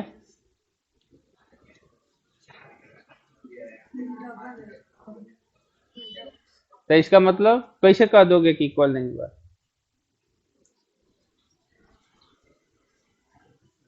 ये 4 से एक 5 बढ़ा तो ये भी तो 8 से एक 9 बढ़ गया। हाँ, अब समझ में आ गया। यानी यहाँ पे 8 कूलम में 4 मीटर से भागा दे देंगे, यानी 4 दूना के 8, यानी 2 कूलम पर मीटर ये खोज। इसको 2 कूलम पर मीटर चाहिए, तो इसको भी तो 2 किलो कूलम पर मीटर चाहिए, लेकिन इसको 2 कूलम पर मीटर नहीं मिला। यानी ये 9 कूलम बाई 5 मीटर, यानी ये जानते हो कितना हो गया, 1.8 कूलम पर मीटर। यानी मेरे हिसाब से मेरे को 4 पीस नहीं चाहिए था, मेरे को कितना चाहिए था, 6 पीस चाहिए था, उसको 2 पीस चाहिए था। ठीक है,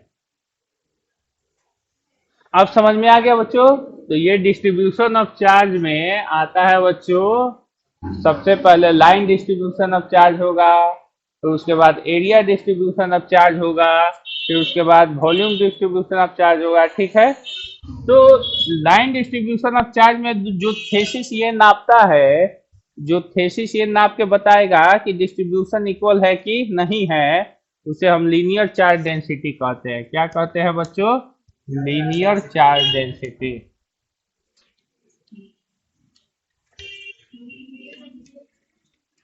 इसका हिंदी होता है बच्चों रेखीय आवेश घनत्व, रेखीय आवेश घनत्व। ठीक है, लीनियर चार्ज डेंसिटी, रेखीय आवेश घनत्व। इसके लिए जानते हो क्या हो जाएगा, इसका होता है कि अगर ये एल मीटर लंबा, एल मीटर लंबी रेखा, लंबी तार है, और इसके ऊपर हमने चार्ज दिया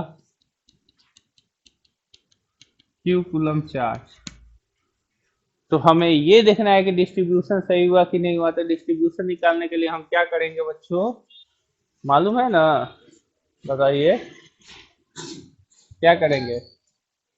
ये देखेंगे लीनियर चार्ज डेंसिटी मतलब कर रहा है एल मीटर में क्यू कूलम चार्ज है, L metre is equal to कितना कूलम चार्ज, तो 1 मीटर में कितना कूलम चार्ज होगा, तो एल इधर मल्टीप्लाई इधर आएगा तो डिवाइड, यानी एल मीटर बराबर क्यू बाई एल कूलम। ठीक है, यानी linear charge density, linear charge density को किससे इंडिकेट किया गया है बच्चों, देखो तो, देखिए आवेश घनत्व को किससे इंडिकेट किया गया है, नहीं मिला आप लोग को, हैं, अरे पीछे है, पीछे है, पीछे पलटिए ना, लेमडा से इंडिकेट किया गया है। तो लेमडा इज इक्वल टू क्या आ गया बच्चों, क्यू बाई एल, आ गया ना बच्चों, बोलिए, लेमडा इज इक्वल टू क्या आ गया, क्यू बाई एल। यानी लीनियर चार्ज डेंसिटी का मतलब होता है कि यूनिट लेंथ में कितना चार्ज है, यूनिट लेंथ में कितना चार्ज, समझ में आया। हिंदी में डिफिनीशन दिया होगा, एकांक लंबाई के तार में उपस्थित आवेश की मात्रा को रेखीय आवेश घनत्व कहते हैं। पढ़िए देखिए क्या दिया हुआ, दिया हुआ है ना, क्या जी, दिया हुआ है। अब देखिए इसका ऐसा यूनिट क्या दिया होगा, देखो तो, कूलम्ब और मीटर। इसका डायमेंशन फॉर्मूला जानते हो क्या होता है, देखिए डायमेंशन फॉर्मूला, क्यू का जानते हो क्या होता है, 80 होता है, 80 होता है, और लेंथ का एल होता है, तो एल के पावर में -1, एल के पावर में -1 टी ए दिया हुआ है, डायमेंशन फॉर्मूला देख लो, एम के पावर में 0, एल के पावर में -1, टी और ए। अरे क्यू बराबर आई इंटू टी होता है, अरे क्यू बराबर क्या फॉर्मूला होता है, क्यू बराबर आई इंटू टी होता है, या आई बराबर क्यू बाई टी पढ़े हो, क्यू बराबर आई इंटू टी होता है, तो आई यानी विद्युत धारा, इलेक्ट्रिक करंट, विद्युत धारा का डायमेंशन फॉर्मूला ए होता है, टी मतलब टाइम, टाइम का सेकेंड, और डायमेंशन फॉर्मूला टी होता है।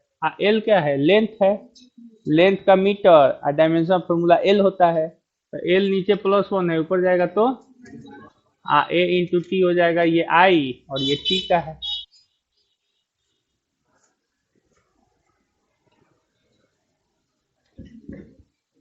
विद्युत धारा आई बराबर क्या होता है? आवेश प्रवाह की दर को विद्युत धारा कहते हैं। The rate of flow of charge is electric current.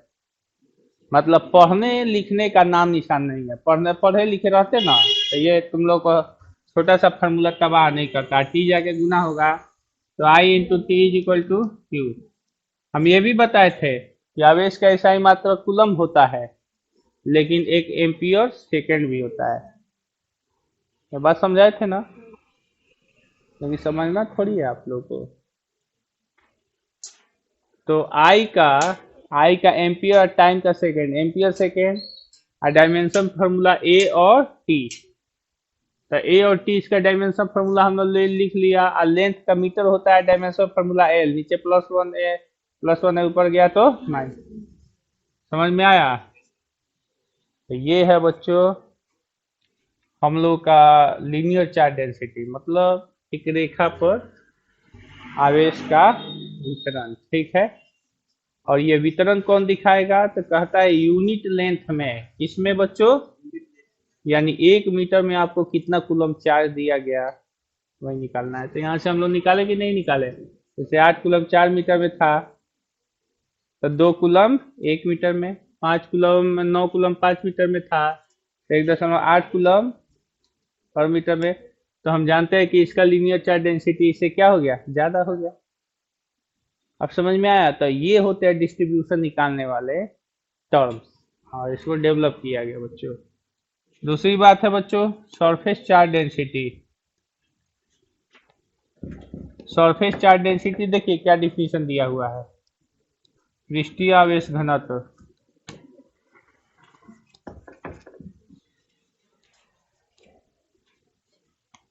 Surface charge density समझ रहे हो ना?